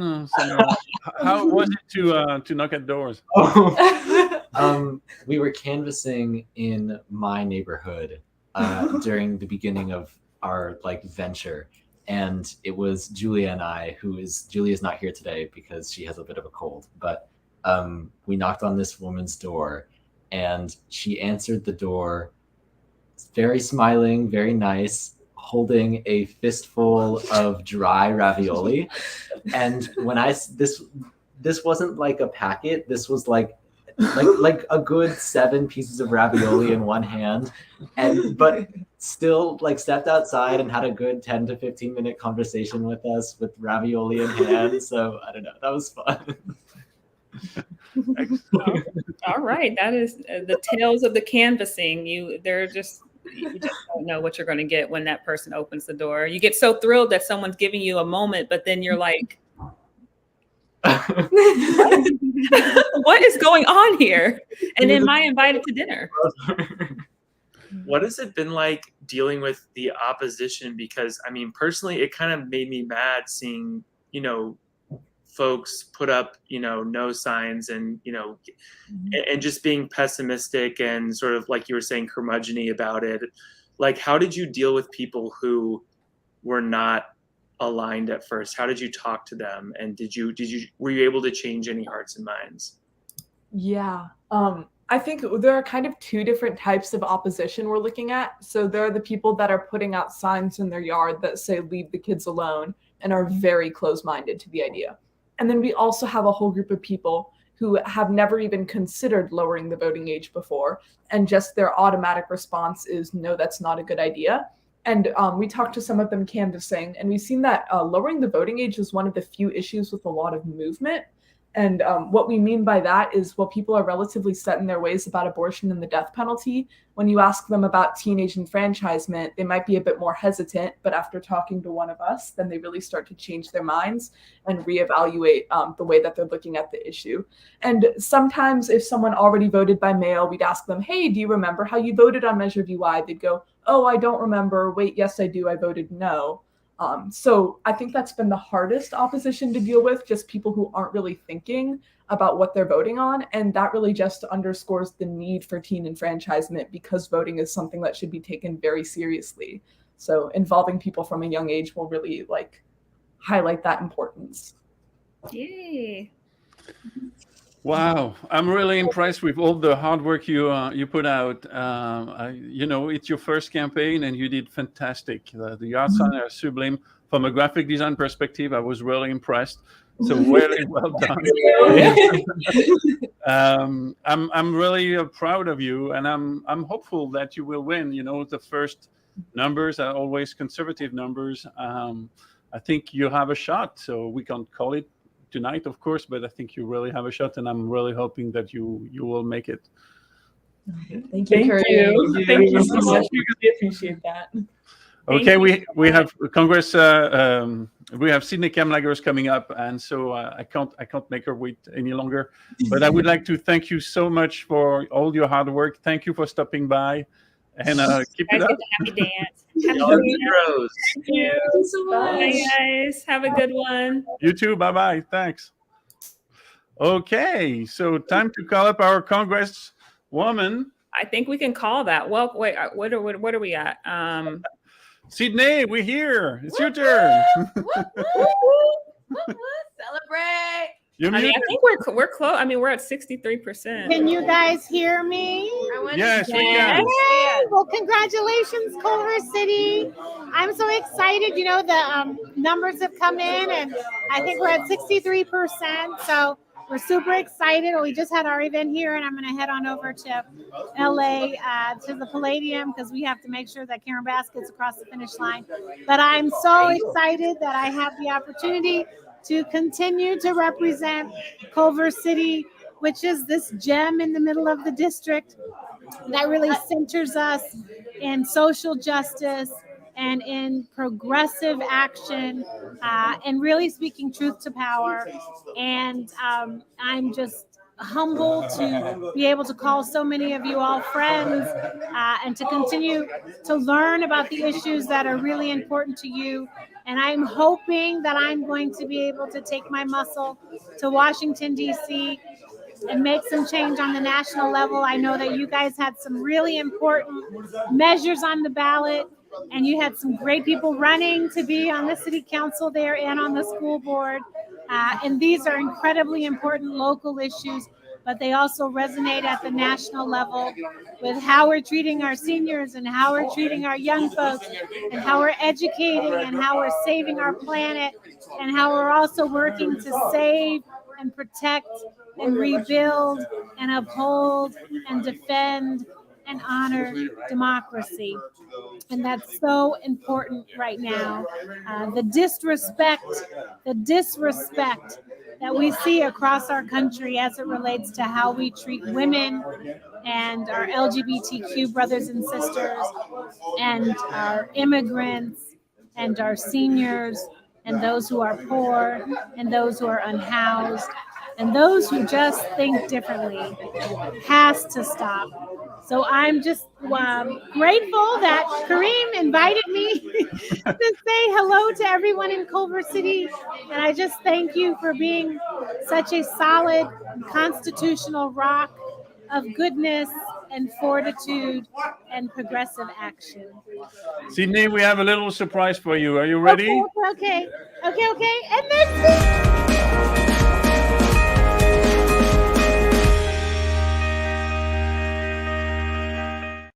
it up. Yay! Okay, I love you, Culver City, because you put the dove back in there. And the dove is coming back now that I'm going to Congress.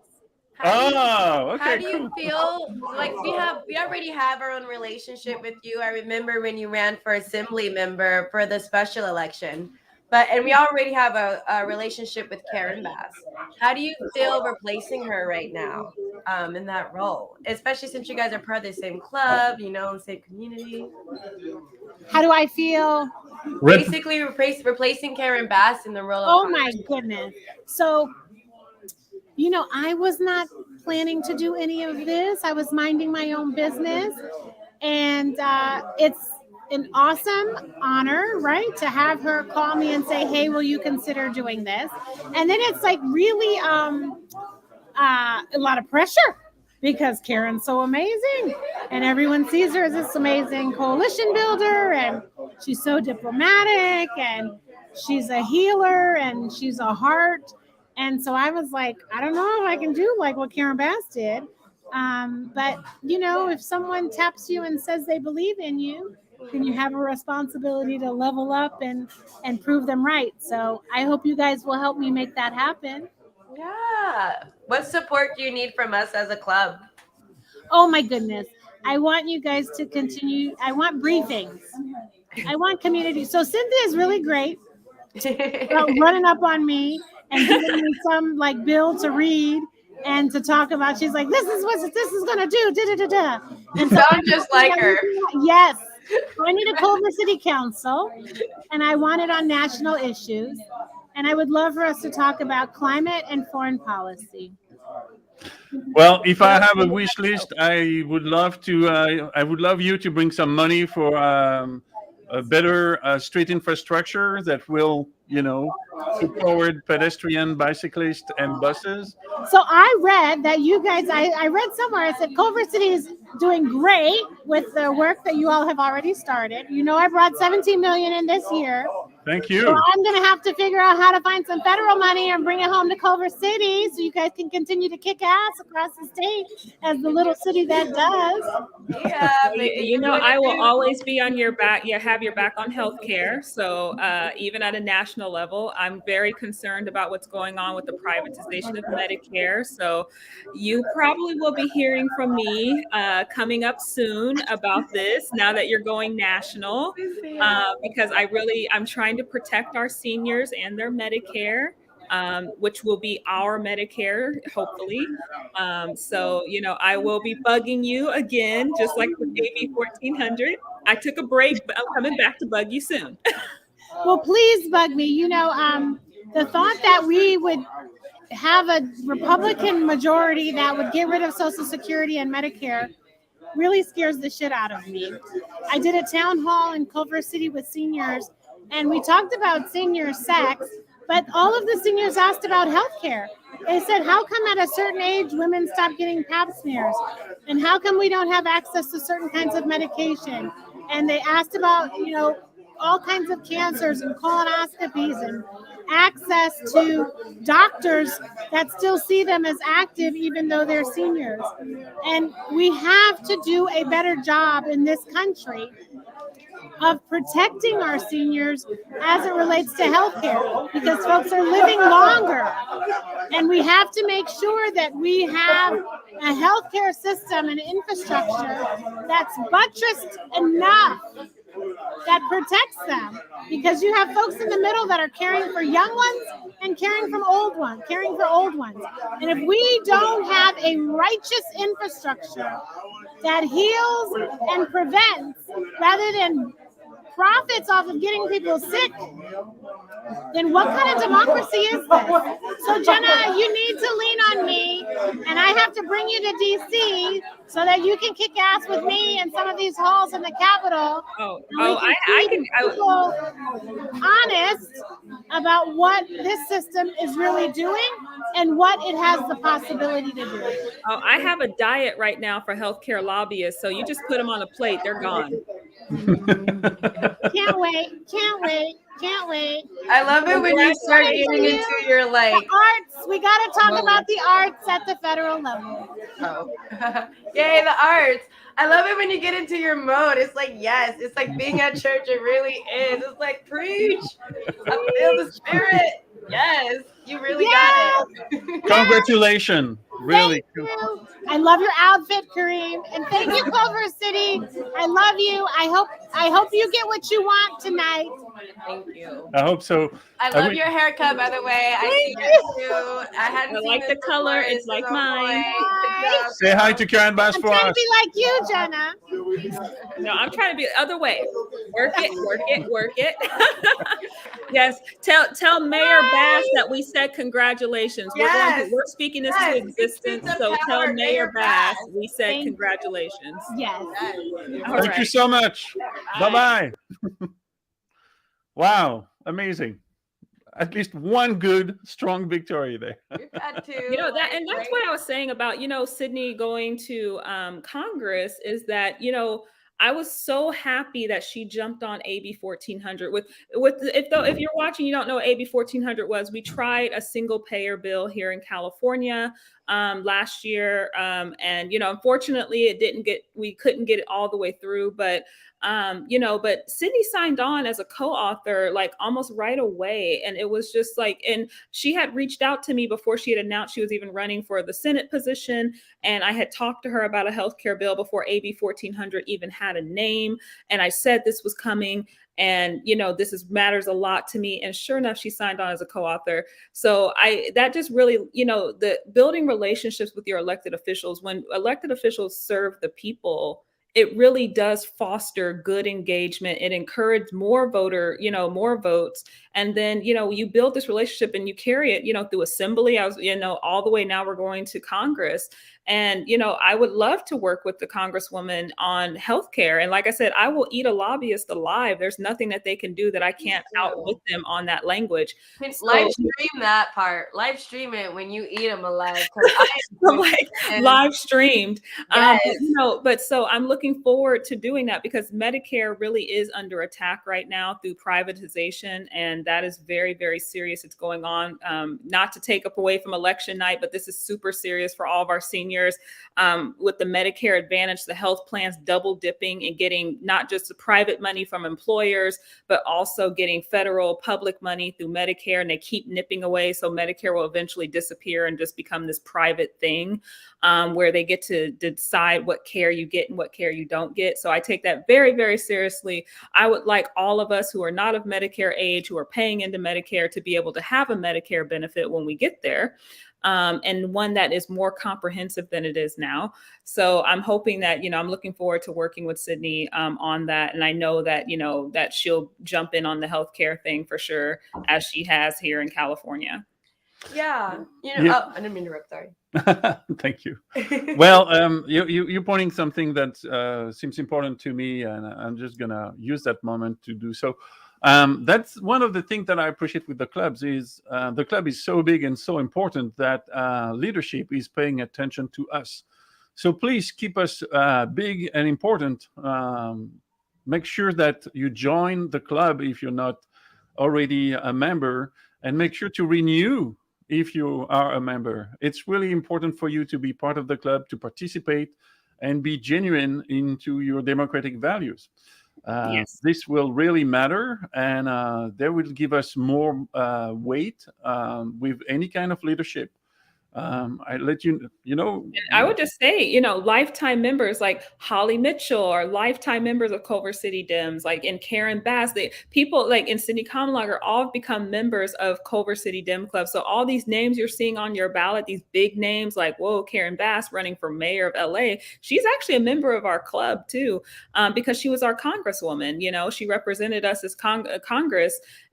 So now, she was a member of our club. Holly Mitchell, who was our state senator, who is now in the board of supervisors, she's a member of our club. Sydney Kamlager, who's heading to Congress, is a member of the Culver City Dem Club. So we may be actually, Culver City may be small, but man, it's mighty. And our club membership has grown tremendously. And we hope to keep that membership up and engaged beyond this election year.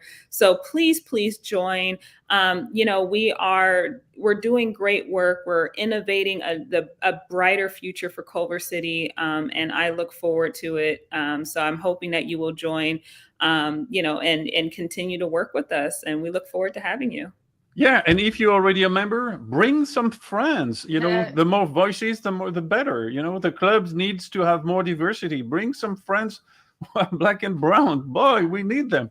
So sometimes my twin sister joins. She's never attended a meeting, but sometimes she joins. It's important. I've come to, a handful. I'm going to start coming more regularly now that the elections. You gotta know the nicknames, Bubba. You got to learn all the nicknames in the club. Oh, okay. I didn't know there were nicknames. Like Ziggy. Oh yeah, Ziggy. I just wanted to give an update on the state ballot measure. So I'm actually on the state Secretary of State website, which is electionresults.sos.ca.gov. And so with the state ballot measures, because remember, folks, if you're watching LAvote.gov election results, those are just the election results for LA County. So when you're looking at the bigger races, state, fed, granted, for the Congress and stuff, the districts will still be in LA County. But, looking at governor's race and these ballot measures, you need to look at the entire state to see what is going on. So as of right now, they basically have almost called them all. So, right now it looks like Measure 1, which was the constitutional right to reproductive freedom, is passing. It's got 2,886,094 votes, 69%. So that looks like it's going to cruise to, victory there. The Prop 26, which was the 26 and 27 were the two tribal ballot measures, one about the sports wagering on tribal lands. That doesn't look like it's going to pass. It has only 29% yes and then 70% no. And then the other one, which was the online sports wagering outside of tribal lands, looks like it only has 16% yes and over an 84% no. And I was concerned about that because very early on, if you guys, watch TV, those were two ballot measures were heavy. They had the online, the ads going on TV very, very early on in the election season, especially for Prop 27. And so, and they spent millions and millions of dollars.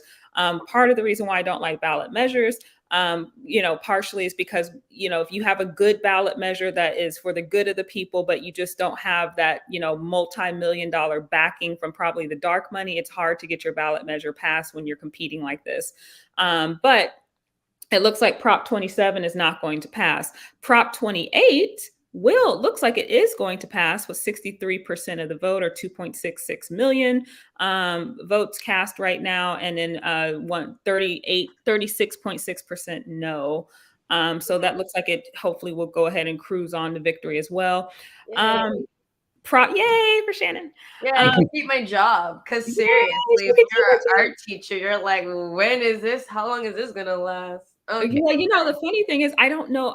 When I went through school, I always had arts and music, and I don't know school without arts and music. And I used to love arts and music, and I don't know if people just got tired of those plastic recorders or something. Like, is that why you guys hate arts and music now, because of the plastic recorders? They're resentful of the recorders. It's the parents. They have to hear the parents hate those recorders. Is that why you're sacrificing the music programs? I'm gonna support that conspiracy. Well, yeah. I'd like to point out the measure 1. I think it's just a critical one. Yeah, that's why I said it's going to cruise to victory for sure. It's monumental. Like, I think that's one where the federal government has completely failed us. We have now no protections for women across the country, and to have something enshrined in the California Constitution, I think that's a beacon of hope to people in our country, that if you can't get an abortion in your state, at the very least you can come to California, where that will always be the case. I just think that's really remarkable. And I think I also think 26 and 27, like you said, that's pretty remarkable. I mean, every Democratic club basically in the state came out against 27, so that one's not surprising to me.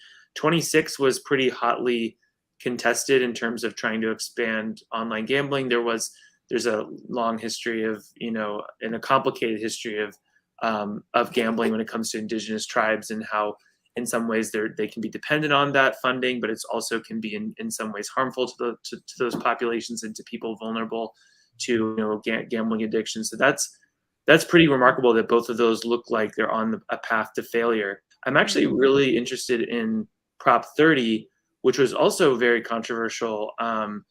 It was basically a wealth tax on people making, or people with $2 million and above, or $2 million above in income. It's one of those two, but it's a wealth tax, which is like unheard of for our state, in order to build EV charging stations, so zero emission vehicle charging stations across the country, and then to use some of that funding also for wildfire prevention.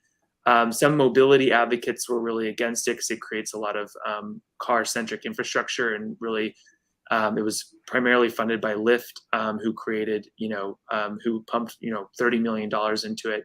So I'm curious how this is going to do, because a lot of Democratic clubs endorsed it, and still a lot of advocates were really hesitant about it. And it looks like on the New York Times, it looks like that's the power of our governor. So, our governor has been running ads like openly against this, and saying that it's it's a Trojan horse. I actually saw the ad this morning as I was getting ready to go to a meeting, and he's calling it. He said that don't believe in this. This is a Trojan horse. And so, even though I couldn't, man, I was on the fence. I think I just went ahead and went yes on it because it's just promoting more electric.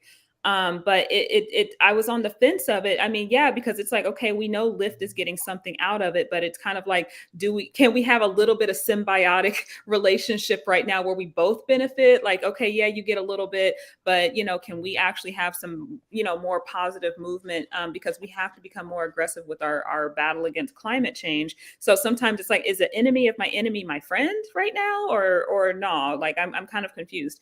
But I wonder if those ads were actually powerful, the ones with, Governor Newsom running that against this ballot measure, calling it basically a Trojan horse, and that it's just like a corporate, safe house for Lyft. But then it's also, kind of like, I'm also questioning him too a little bit, because, now he's kind of blocking some of the homeless funds coming down. We go back and forth. And then, going back to, if Kareem, you could go back up. Oh, sorry. Well, and then Prop 31, which was obviously, it was kind of like a shoe-in, like with Prop 31 about the sale of the certain tobacco products, like flavored tobacco products. That seems it's going to probably, be victorious where it's going to pass.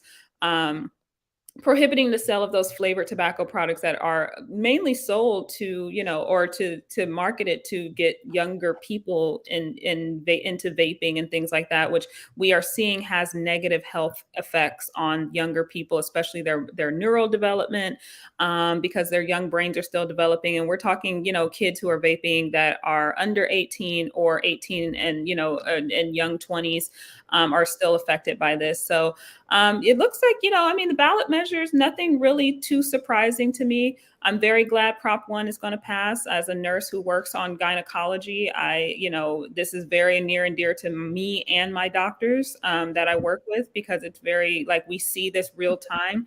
And this isn't just about protecting abortion.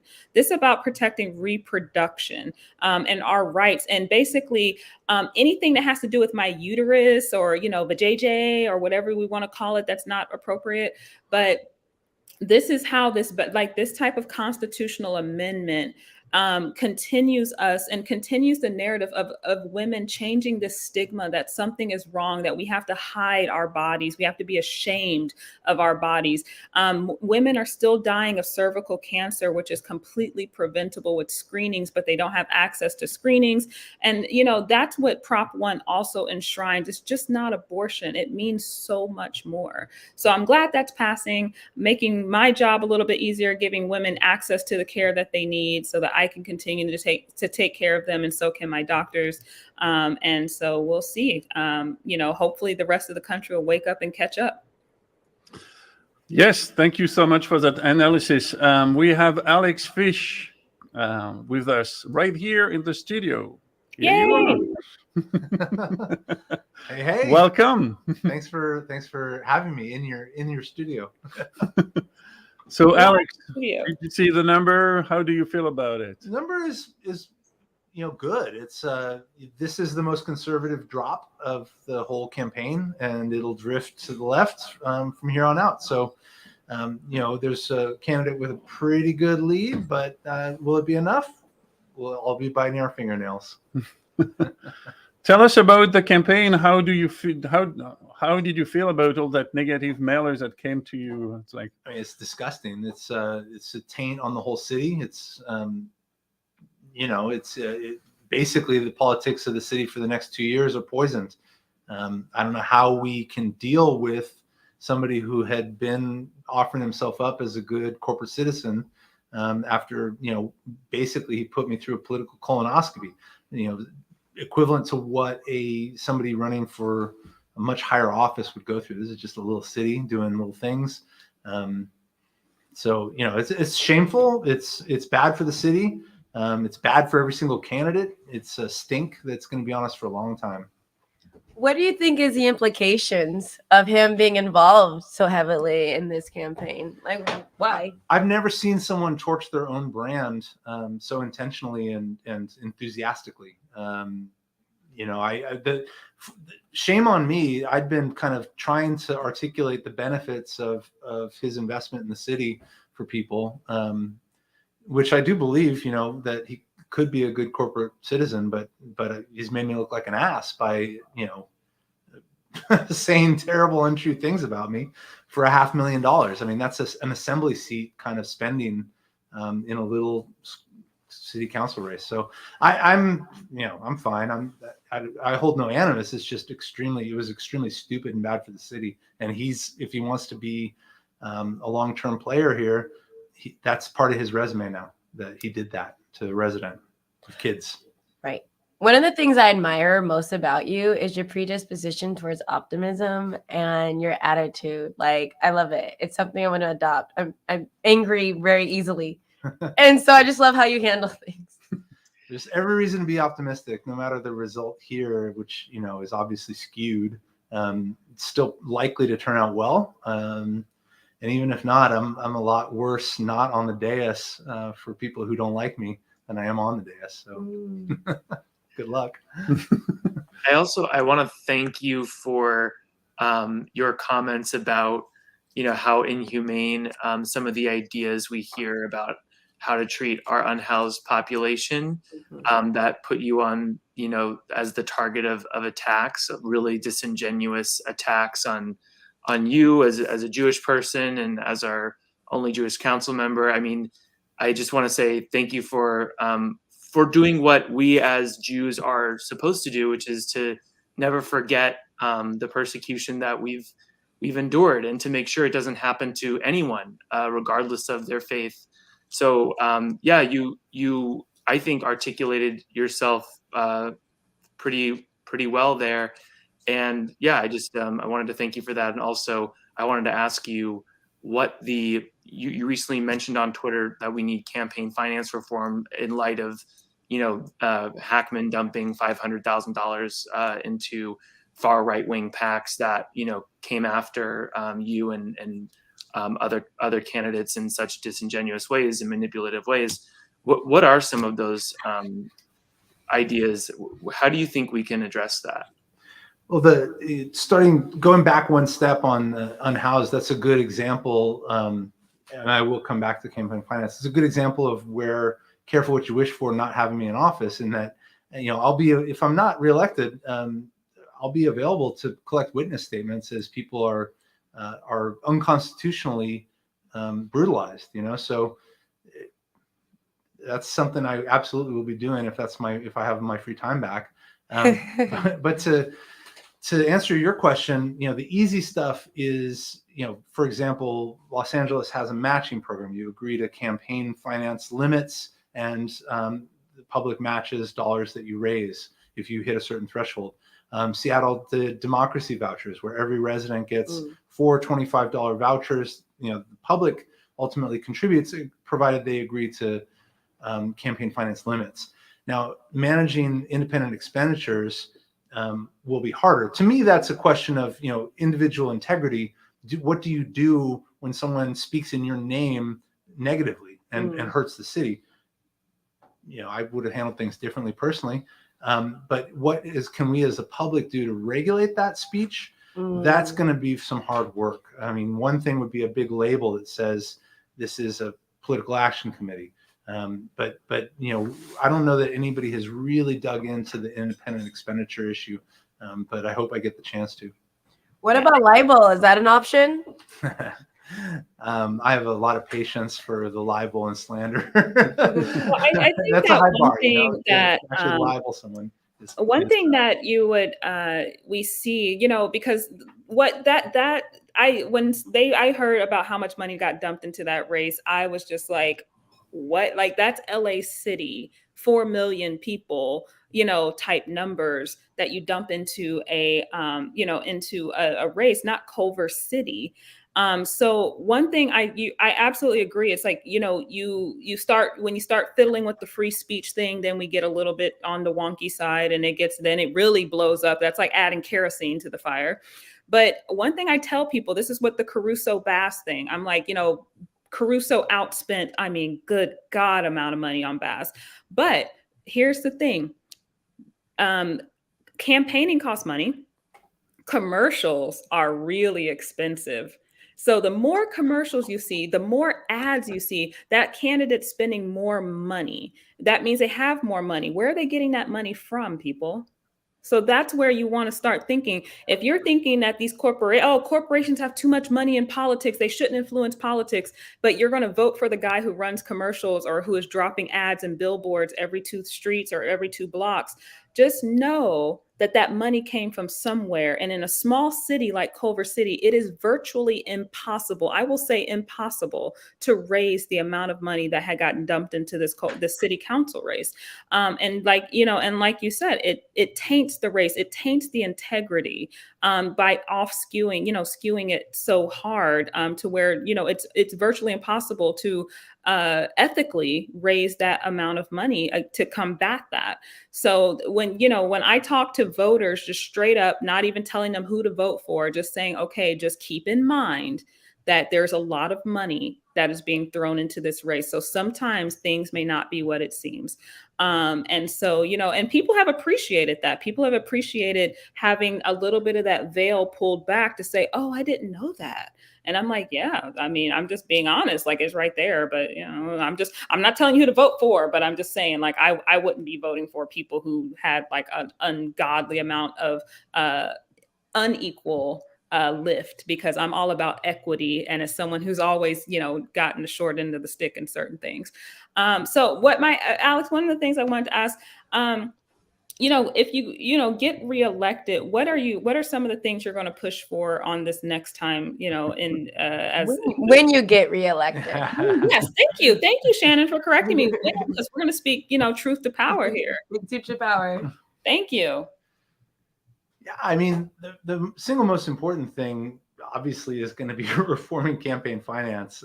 Everything we can do to restore the voice of the people. I mean, the amount of money that was spent is equivalent to spending $50 million on a city council race in Los Angeles, which is unfortunately now conceivable. Right. And it's conceivable here in Culver City.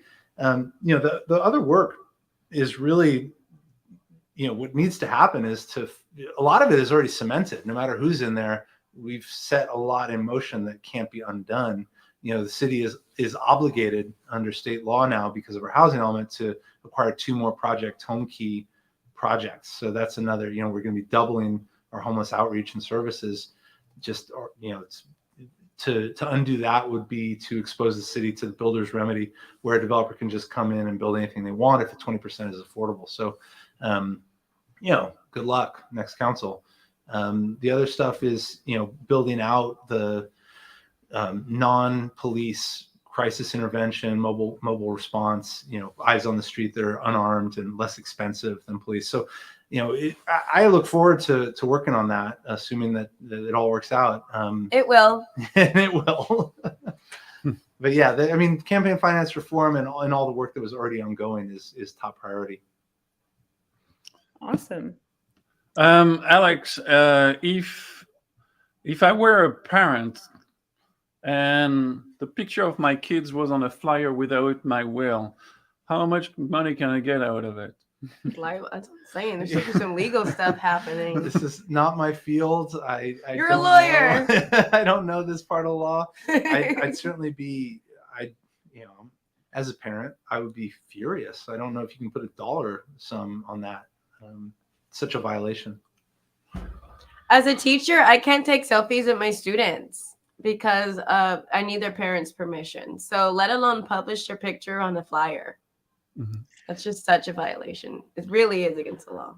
I mean, with $500,000, go find some kids, hire them. Right. Pay the kids. Right.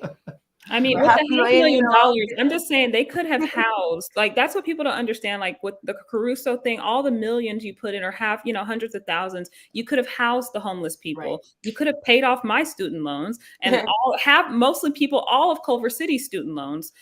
So you could have done a lot with that money that could have benefited the community. So if you have that money just to dump into the finance, but you say you care so much about the community. And I'm like, but why didn't you do it before? The same when Bloomberg ran for president and they were saying, oh, he's going to do all these things for the Black community. Why didn't he do it before? New York has plenty of Black people and he didn't do anything for them then. Right. So that's why I'm like, hey, wake up, people. I need you to wake up with me, because if you have that much money to dump into a campaign, you've had that much money and you could have, like I said, housed the homeless. You could have housed and fed them and gave them plenty of things to get them back on their feet.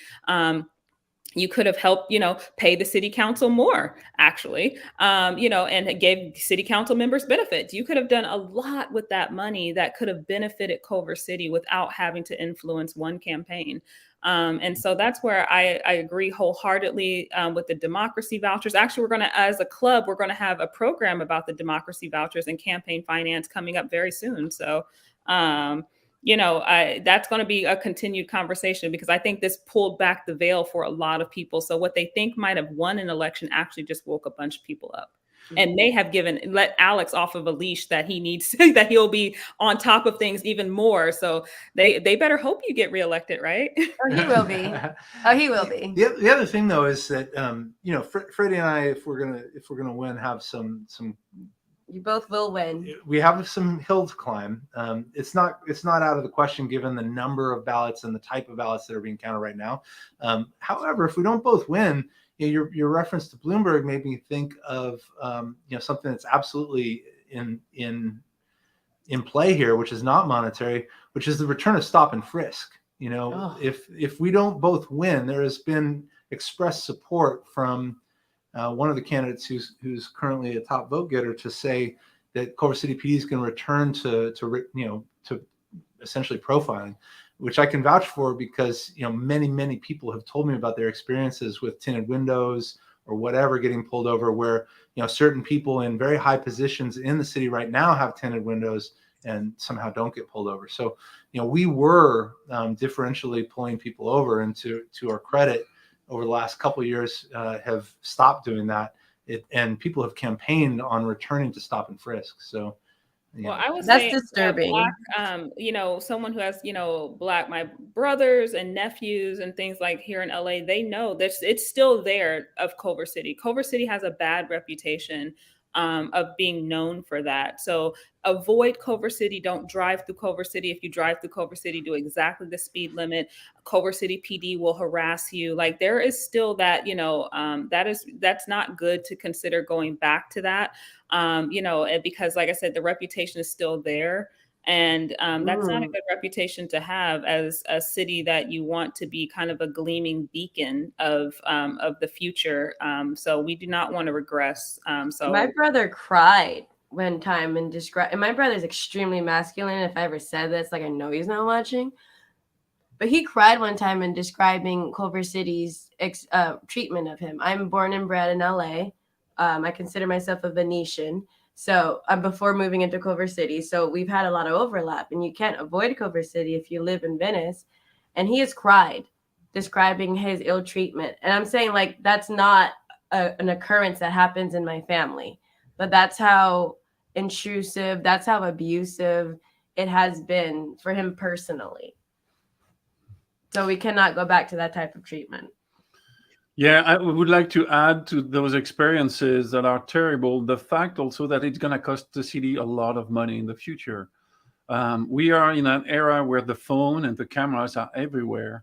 And I'm receiving countless videos from LA County police, just hitting a guy just standing there on the sidewalk for no reason. And if any of those situations were to happen here in Culver City, that will cost the taxpayer money, a lot of money.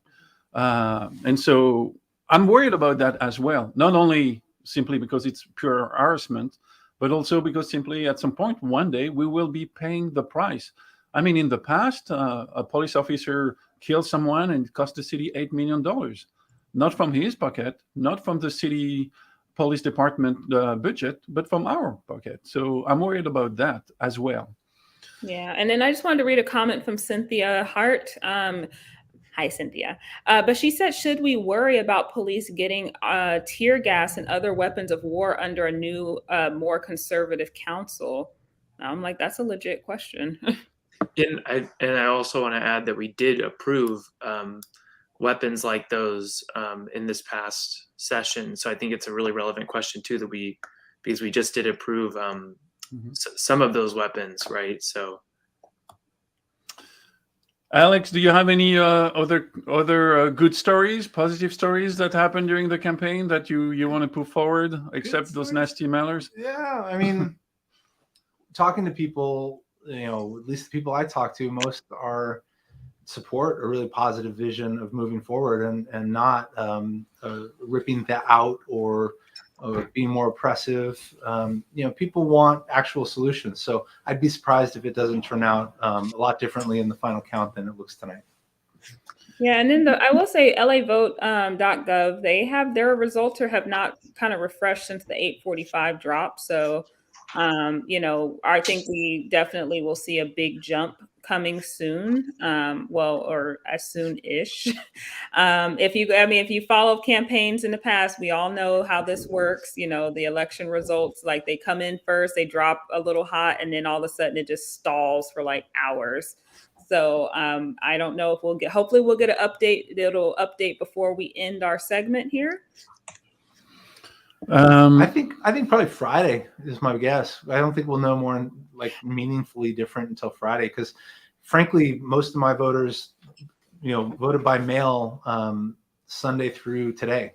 Yeah. So those won't get picked up Friday at the earliest, and maybe the next canvass. So that's going to be several thousand votes. Mm-hmm. Oh yeah, we're just it's always exciting. I was like, we wanted to see things live. I want things now. I'm a millennial. I need instant gratification. Yeah. But we're all also Californians, and we all value counting every single vote. Every single one. Yeah. And can we acknowledge that no matter what happens tonight, you've really led such an incredible 4 years of change here in terms of housing with the Project Home Key site with 75 units, the elimination of parking minimums citywide. We have a mobile crisis response unit coming on board for mental health issues. We have micro unit apartments are legal, like so much, and we have Move Culver City, the really first advanced complete street project, in Southern California that has everything. And Measure E. And yeah, and the elections are coincide with the general election, so we have more voter participation. I mean, it's like night and day from when you first became a council member, and I think no matter what happens tonight, like we're just so lucky to have been able to kind of experience that. So yeah, just thank you for that. Thanks for saying that. I mean, it's I guess my finishing line would be simply that this job doesn't pay. I did it because the world needs to change very radically and very quickly if we're going to confront climate change, if we're going to house the unhoused, if we're going to leave a world worth a damn for my kids. I needed to come in and I needed to try and move things in a way that, by my calculation would hopefully get 50% plus one, basically move things as quickly as I can and still be in the running. So if I was off the mark by 0.1, that's fine. We made a lot of change that can't be rolled back, and will frankly be embarrassing for anybody who does roll it back, because we've got the eye of the entire region, and in some areas the entire country, on Culver City. So this stuff, it's not just me. I'm just the messenger from climate scientists. I'm just the messenger from housing researchers. I'm just the messenger from people who don't believe that Howard Jarvis should dictate our lives here in California in the year 2022. So, I appreciate the kind words. It's all I wanted to do was to move things towards possibly leaving a world that I could be proud of. That was awesome. I no other words. Alex, thank you so much for stopping by. I really appreciate you doing so. It's going to happen, I'm sure. Yep, we're good. We're good. Thank you so much for having me. Bye-bye. Thank you. Bye, Alex. Okay, I need to look for Freddy Pusa. It should be in my home, but apparently it's not around, so I'm getting a bit worried. Somebody put out an APB for Freddie. I'm like, wait, it was two fishes in the same frame. I'll be honest, Bubba. I had to ask. I was like, you guys aren't related? And I was like, oh, they're not. And they're like, we no. aren't. Although I just found out from my uncle that our last name may have been Fish with a C before, so I can't say for certain that we've not come from like the same. We have to be our family tree basically, because there could be something there. I mean, I can't even start my family tree, so good luck. I'm like, that would be an awesome person to be related to, though. It's true. Okay, I propose that we're gonna stay online, leave the live running, but while we wait, some exciting news from LA City that Kenneth Mejia was confirmed the next city controller, which is pretty much like a watershed, pretty huge moment for the city in terms of this is someone who's like, advocated to audit the police department, LAPD, and been very clear that he intends to hold them accountable, and is sort of led the progressive movement in LA City over the past this election. So I think that's a pretty big deal. And beyond that, sorry, go ahead, Gina. Oh, no, I was going to say that's a really huge deal, actually, because, it's a progressive win for sure. It is to show that, that people are ready to challenge the status quo, that the voters of LA are done with status quo. Well, at least for this race. I was like, there's some other ones that status quo still prevailed.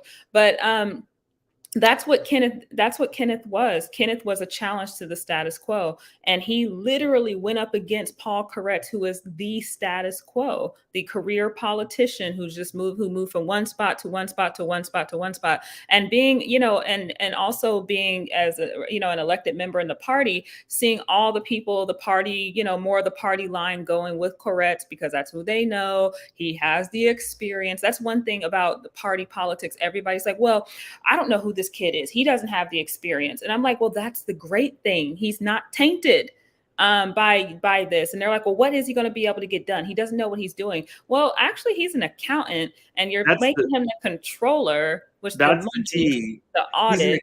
He's an accountant, and Koretz is not an accountant at all. What? He's not a trained accountant. No. So it is funny to call out his experience when it's literally that was literally what they were running with. He doesn't have any experience. I'm like, he's an accountant. I'm like, I would want someone like that dealing with the monies, and yes, Cynthia, accountants rule. Cynthia helps with our budgeting too for the club, and I love her for it. And so, I think that this is amazing. I think I'm great. I'm wanting to see what he does. I am concerned that the establishment side will try to put him in a corner, and I when he tries to go up and fulfill his promises of, like I said, auditing the police department, things like that, I am concerned he will hit some roadblocks, but I think that he has enough people supporting him that they will help overcome and not tolerate this party politic that has been occurring and this status quo. So that was an exciting win. I will say that it sends a message for sure. And we got Alex Fish back on the program. Alex Fish, aka Shannon. Yeah.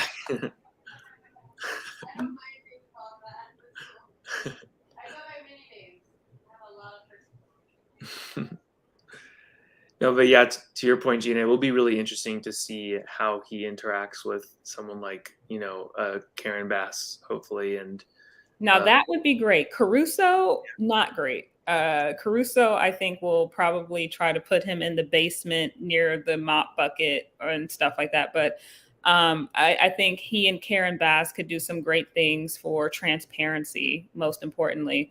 It'd be like Voldemort. He should not be named. The one who's not Karen Bass. I'm sorry. This is how I frame my mind. It's very niche. No, I appreciate that. It's we're not at that point where we can start accepting those realities. We also saw John Fetterman won in Pennsylvania. The national. He beat Dr. Oz. Woo-hoo. Yeah. So we got 3 toss-ups in the Senate left. That's going to determine the balance of power in the Senate.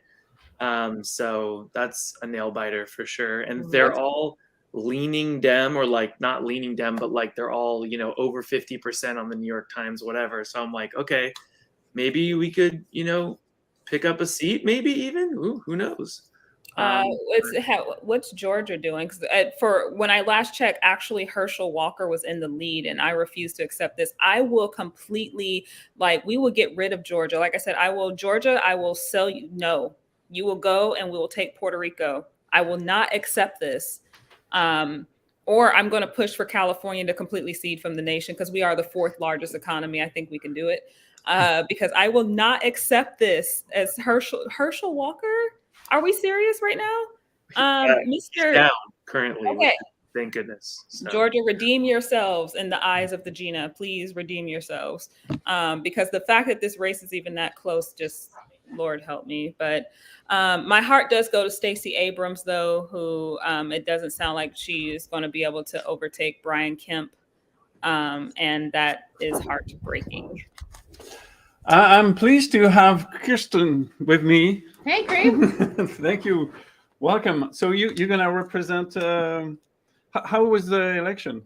Tell me more. How was the election? Well, I've been out at moving out of Culver City. Katie Young-Yaroslavsky's party this evening, and pretty exciting over there. But it's the city of LA, so there's a mix of of results to watch. But the 5th district, which of course touches our lovely Culver City, is looking great. So that's exciting. Tell us why you're here.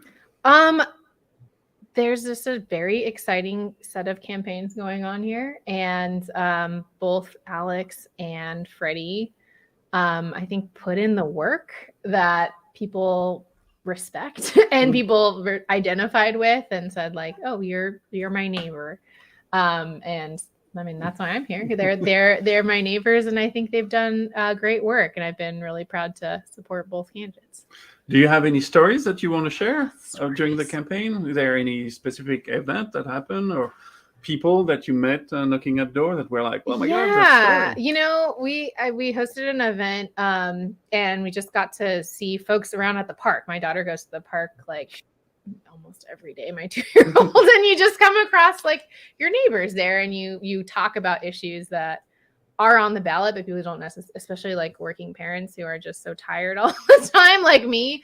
You don't necessarily connect that every day with like, oh, I got to go vote in my local election, especially if you're relatively new to Culver City, which I think a lot of folks are. And they're just like, oh, I've been meaning to check in on this. So people really appreciated having a space that's like accessible to wherever they were going to be anyways, like at the park.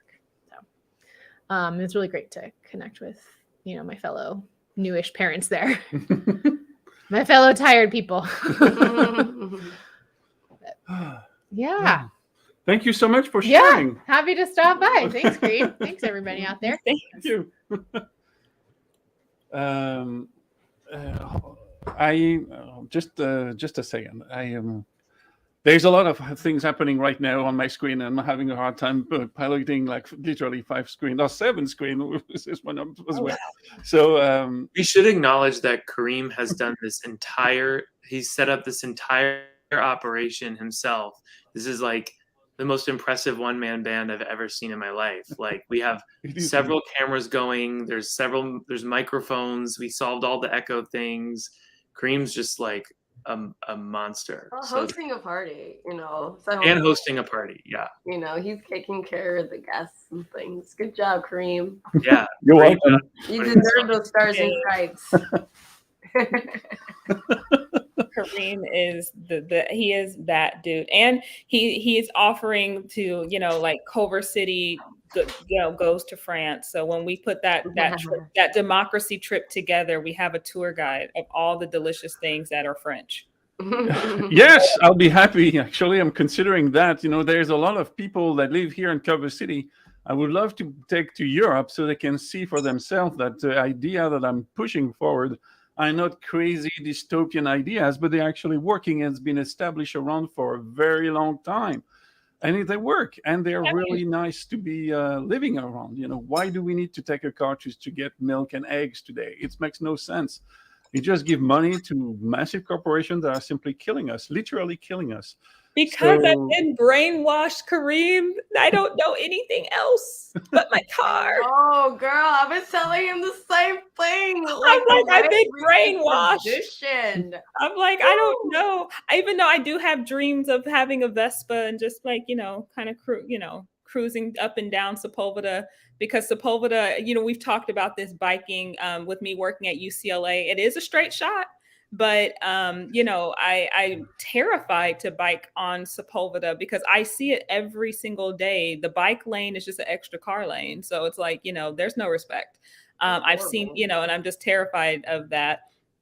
But I do think people want it. I talked to some coworkers who, live way up in Santa Clarita or way down in Orange County. And they're like, why didn't they just put the like a metro rail that ran the 405 when they built it? And I'm like, I'm pretty sure somebody mentioned that.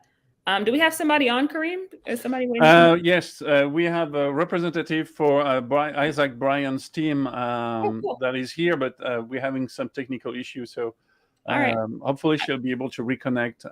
Right now, we don't have any video. We will continue to buy time. Isaac totally nailed it. I can't wait to play that little victory movie. Shitara, if you can reconnect again. We don't see you. I'm having a hard time putting you on the screen. Yes, just to keep going on my rant, indeed, Sepulveda is absolutely awful. today for anyone. Even fearless bikers will not adventure themselves on that boulevard. However, good news, the boulevard is scheduled to be redone and have a complete street coming up. So, and it's also thanks to SB, and I'm sure Boba will correct me, SB something something.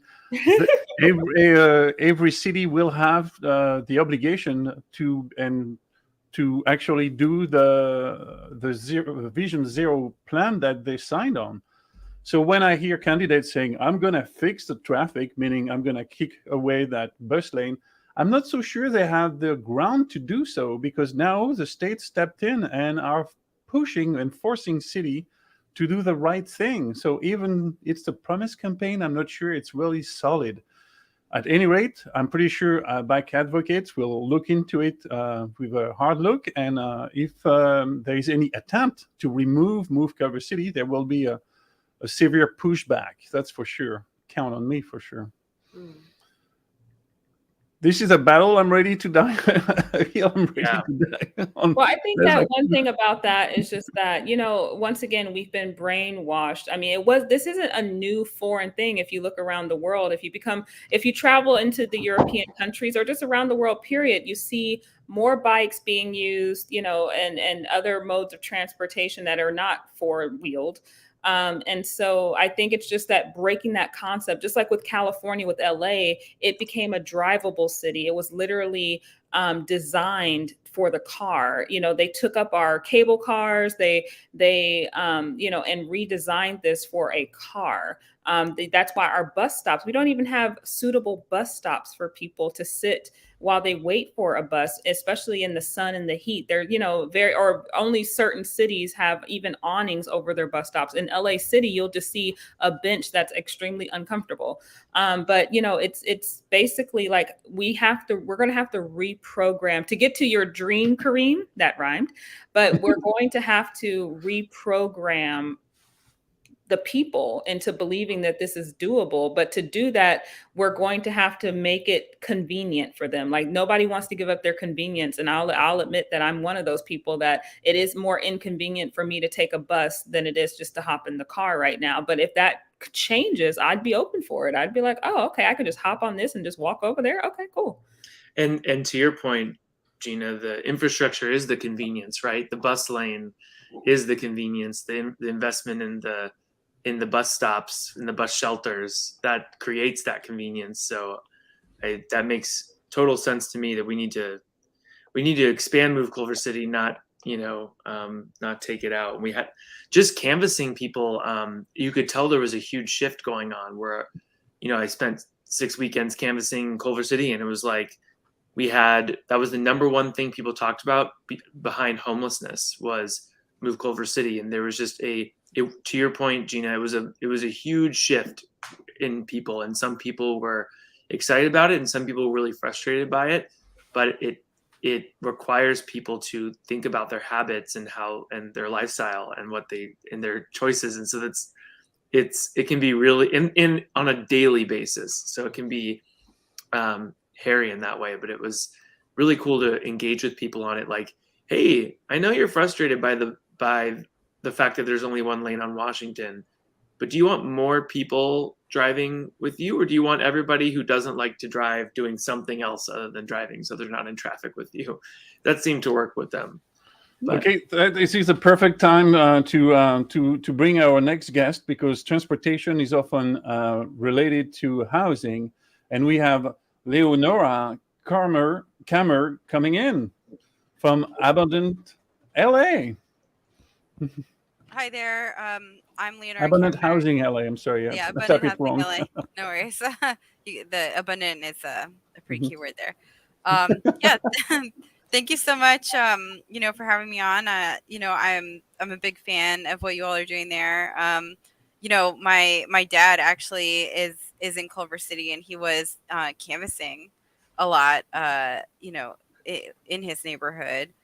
Canvassing for the Dem Club candidates, and he was just like so energized to be a part of this election season. I'm really proud of all the canvassing that he did, but you know, I think what you all were speaking to about the importance of, you know, of reducing car dependence, getting alternate forms of transportation. It's very closely connected to the housing work that we do. You know, we need to take a view of the big picture here. You know, we're in a climate crisis. We have a housing and homelessness crisis. So we need to start rethinking, you know, the ways that we get around. You know, maybe like opening up neighborhoods to more density and more neighbors. You know, really addressing some of the exclusionary uses of land use that are continuing to increase car dependence. You know, increases car trips, which are, you know, drive up those greenhouse gas emissions. Get to a place where we can start making housing more affordable for everybody.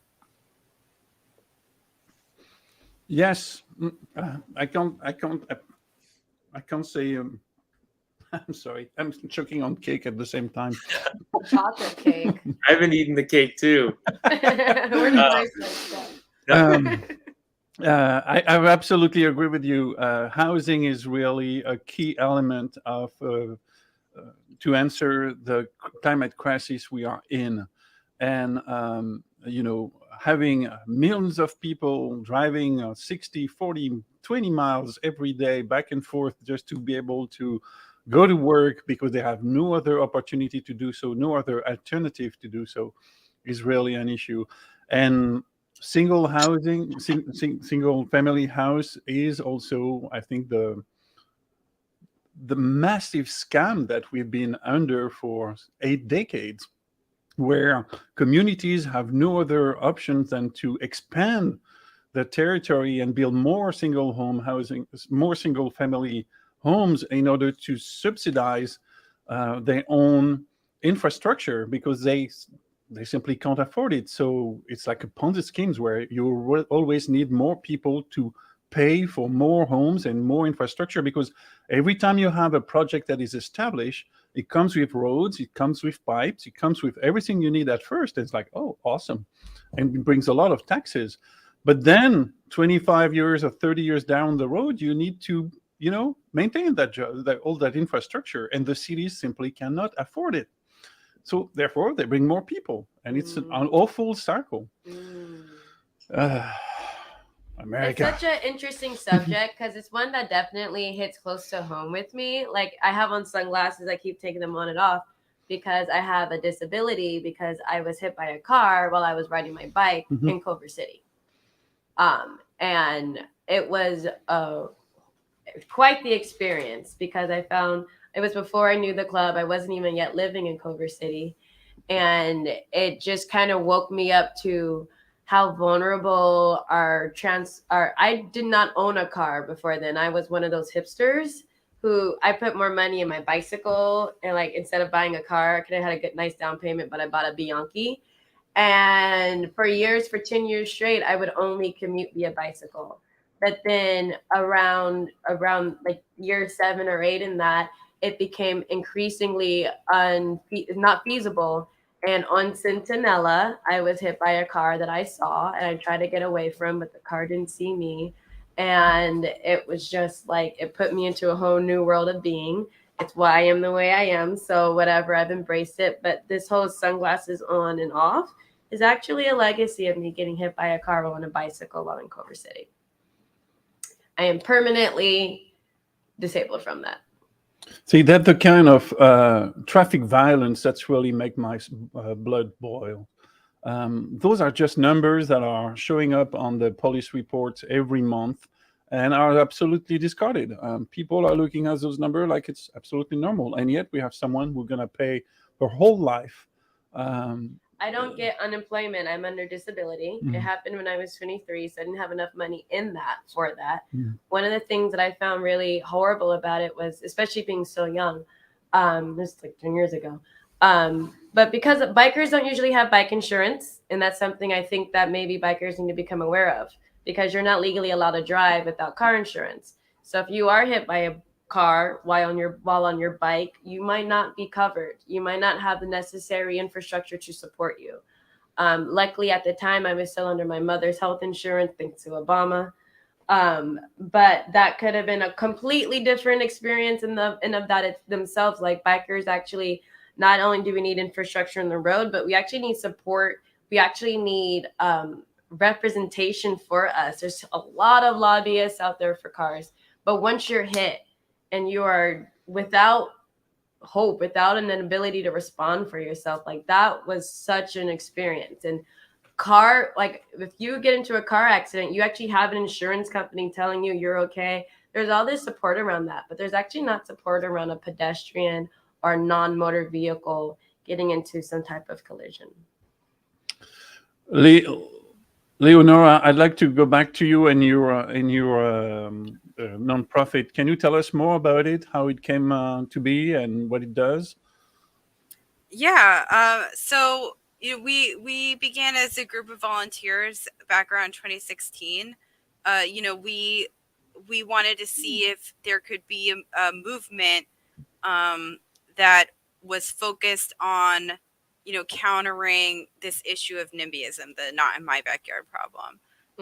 So that's like a term people used to talk about, this attitude where people they stigmatize apartment buildings, they stigmatize density. They're even if you talk about for example duplexes, they say, oh, that's a monster coming to the neighborhood, which is really strange when you think about it and unpack it.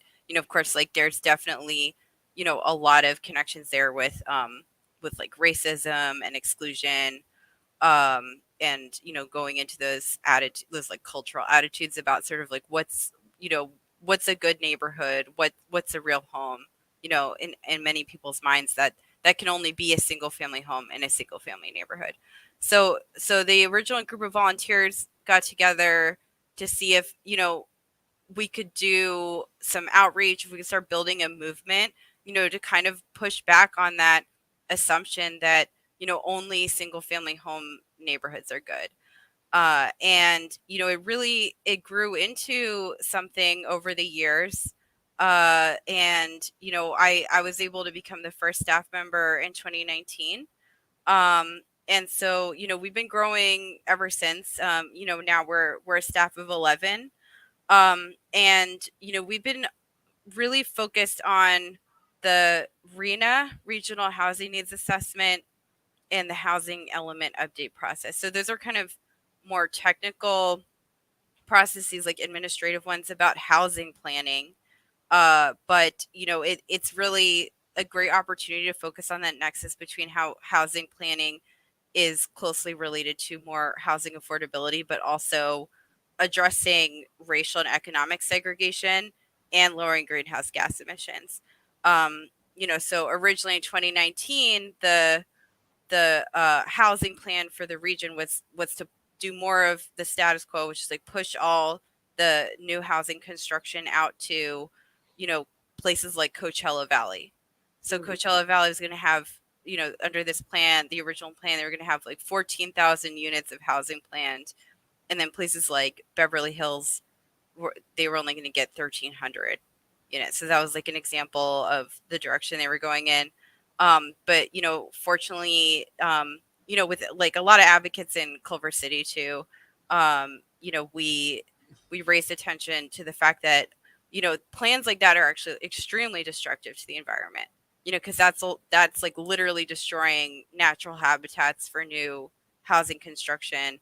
Plus, because of all that sprawl, that means like mega car commutes. So I think like it was back in 2019, Alex Fish pointed out, that we already have enough mega commutes. It's not like we need to plan for more of this. I think like people have had their fill of mega commutes. It's time to start getting less of that. Lowering the vehicle miles traveled. They call it the VMT. Lowering those greenhouse gas emissions, and of course, getting more homes where people really want to live, which is like near their job, like many people want to live near access to opportunity, like they should have that choice and that availability. And so now the plan is more concentrated in those high cost coastal areas. also this year we were able to co-sponsor AB 2097, the parking minimum reform bill from Laura Friedman. And so that's also, again, like that connection between housing and climate, because it's about, saying, okay, maybe we don't need to build so much parking in new housing construction that's near transit. We need to get away from these older patterns of transportation and think about like less car dependence. Plus, like those parking spaces actually add a lot to the cost of housing because they're so expensive to build those garages and spaces. So my cat's coming out to interrupt me. But yeah, let me know what else I can tell you about the nonprofit. I think you did it well, and again, thank you so much for passing by. I think it's time for us to wrap it up. I appreciate you taking the time at the last minute, the last seconds to show up to our club and our streaming. Really appreciate you bringing those new, not so new ideas actually, but those ideas forward. And do you have any more questions, guys, for Abundant Housing LA? Thank you for everything you did. Thank you for getting out the vote for the Culver City candidates this cycle. Like, y'all went hard. Thank you for all the coordination with Culver City for More Homes, and you're doing incredibly important work. So yeah, just thanks for being here, for being a part of it. Thanks so much. Thank you. Thank Bye-bye. you. Bye. Bye-bye. Okay, so it looks like the numbers that we have on for the elections have not changed at all. No, They've been I mean, it updated says for it- the races, but Yeah, it says it updated at 10:47, but the numbers didn't change. So I think tonight, folks, we're going to go to sleep with quite a few races to be determined. But as Why Alex I hate said, election night. It's the worst night for sleeping. Okay. Worst night. But I don't know about y'all, but I'm about to hit the pillow because I will have no problem sleeping because this isn't our first go round with this. We know how. I'm gonna go to your house and cuddle with you, cause Okay, I come ain't gonna lie. I'm gonna sleep. I'm just gonna be like, oh. It's me and Give me one of your cats. I need to lay down and cuddle. Yeah. Thank you, Baba. Thank you, Ziggy. Thank you, Gina, for coming. It was a great evening. I hope you enjoyed the program. Please let me just put the banner again. Thank you so much for organizing this. Yeah, thank you, Kareem. You really are. You're a that digital dude. superhero, man. He's amazing. I'm having a ball doing this kind of stuff, so so that's good for everybody, I guess. Thank you, Bubba and Gina too. You guys are fun. You gotta hang. You're the best. Yeah, I want everybody to appreciate the fact that here in Culver City, we too have a Vice President Harris, and she's right there, and she's kicking ass. We had our right. first. I'm like, I don't know how I would do on the national level. Probably, pretty awesome. Just saying that. But, who knows what the future holds. I did turn 35, so I guess I am in the presidential year. I could if I wanted to. I won't. Just do it. Not. Do it. Because until we get campaign finance, I couldn't compete. But yeah, so thank you. And then also those of you, if you're still awake and looking and watching, we are meeting tomorrow. Culver City Dem Club is meeting tomorrow. We're going to have an excellent program, starting at 7. Baba Akili from Black Lives Matter will be joining us. We're going to talk a little bit deep. We're going to go a little deep. As you guys, everyone knows, the October surprise, the whole racial crap going on and this, with the LA City Council. I thought this would be a good time to kind of start pulling back some of these layers. So it's going to be a good conversation. I hope that you guys will be able to join and see you guys tomorrow night, but not this late. Better not be this late. I'm going to adjourn the meeting. No. Hold on a second. There's maybe, let me try. I'm going to try to get Chitara coming in with us. She is part of the team for... and she's a club member. And she's a club member. And she's a club member. Okay. I hope all the Chitara, can you hear us? Can you speak? I can hear you. Can you see me? We can't see you, but we can hear you. That's really a lot. So you are presenting for Isaac Bryan. Hi, Chitara. Hi, Gina. I am trying to get on to this. Either way, I just want to say tonight has been a lot. We are working, we are trying. We will keep. Wait. We have a little movie to play. I don't know if you can see us, but let me see. Let me find it. Where is it? Oh. No, we don't have movie to play. Ooh. I made it. Oh, she disappeared. We can dance. I think we she disappeared. Oh, she disconnected. Oh. So, little known fact about Shatara, she's a Mhm. twin, and I'm a twin. And when you find out others, you gotta bond. So there you go. Oh, you guys have a twin bond, right? She's baby A, and I'm baby B, but I don't hold it against her. I'm a twin. There's always an evil one, always. Well, I wish. But I will say Isaac Bryan, Assemblymember Isaac Bryan for the 55th AD, cruised very smoothly to victory with like over 80%, 84% of the. Wasn't he the only Democrat, to be honest, right? Yes, he was the only Democrat in the race. And I will say, I am extremely proud and honored to have worked with Isaac. And the funny story about Isaac is that I met him during ADEMS, which was a state delegate election back in 20, I want to say it was at 17. And he ran on a slate opposite of me, and he was the only member of that slate to win a seat out of 14 or out of 7. I'm sorry. He was the only one to win one of the seats off. And so he took one of my slate off. And I'm just like, who is this dude, Isaac? Like, who are you? And so, I'm all about building bridges. So what do? I'm like, hey, let's get to know each other. And I often like a ride home, so that was how I met Isaac. And ever since then, he's just been a shining star. I see Isaac going very far. I mean, he could even, I see him going governor. I mean, if he wants to go Congress, he can do it. I think Isaac is just, the sky is really the limit for him. And I am just, totally. I think it's just very honoring to know him and to see how he's just quickly excelled.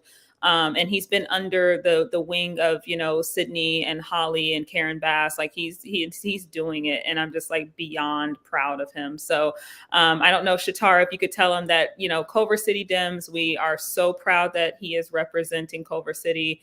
And we are just overall very proud of him. We're overall proud of you and the campaign and his staff. You guys are just doing it. I can't even tell you how happy I am to see that. I just got a text from her. She's trying to connect, but video and audio is not working.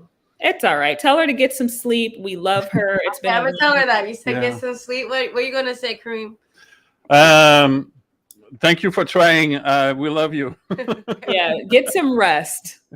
Every time I see a speech from Isaac Bryan, I got those Obama 2008 vibes. Right. He's such a great speaker. He's on point. He's cool. He's cool. And he has a political agenda that is totally aligning with any real progressive in this city. I mean, this is just music to my ear every time he's pushing laws, every time he's pushing ideas. He's being receptive to our, notes, I should say.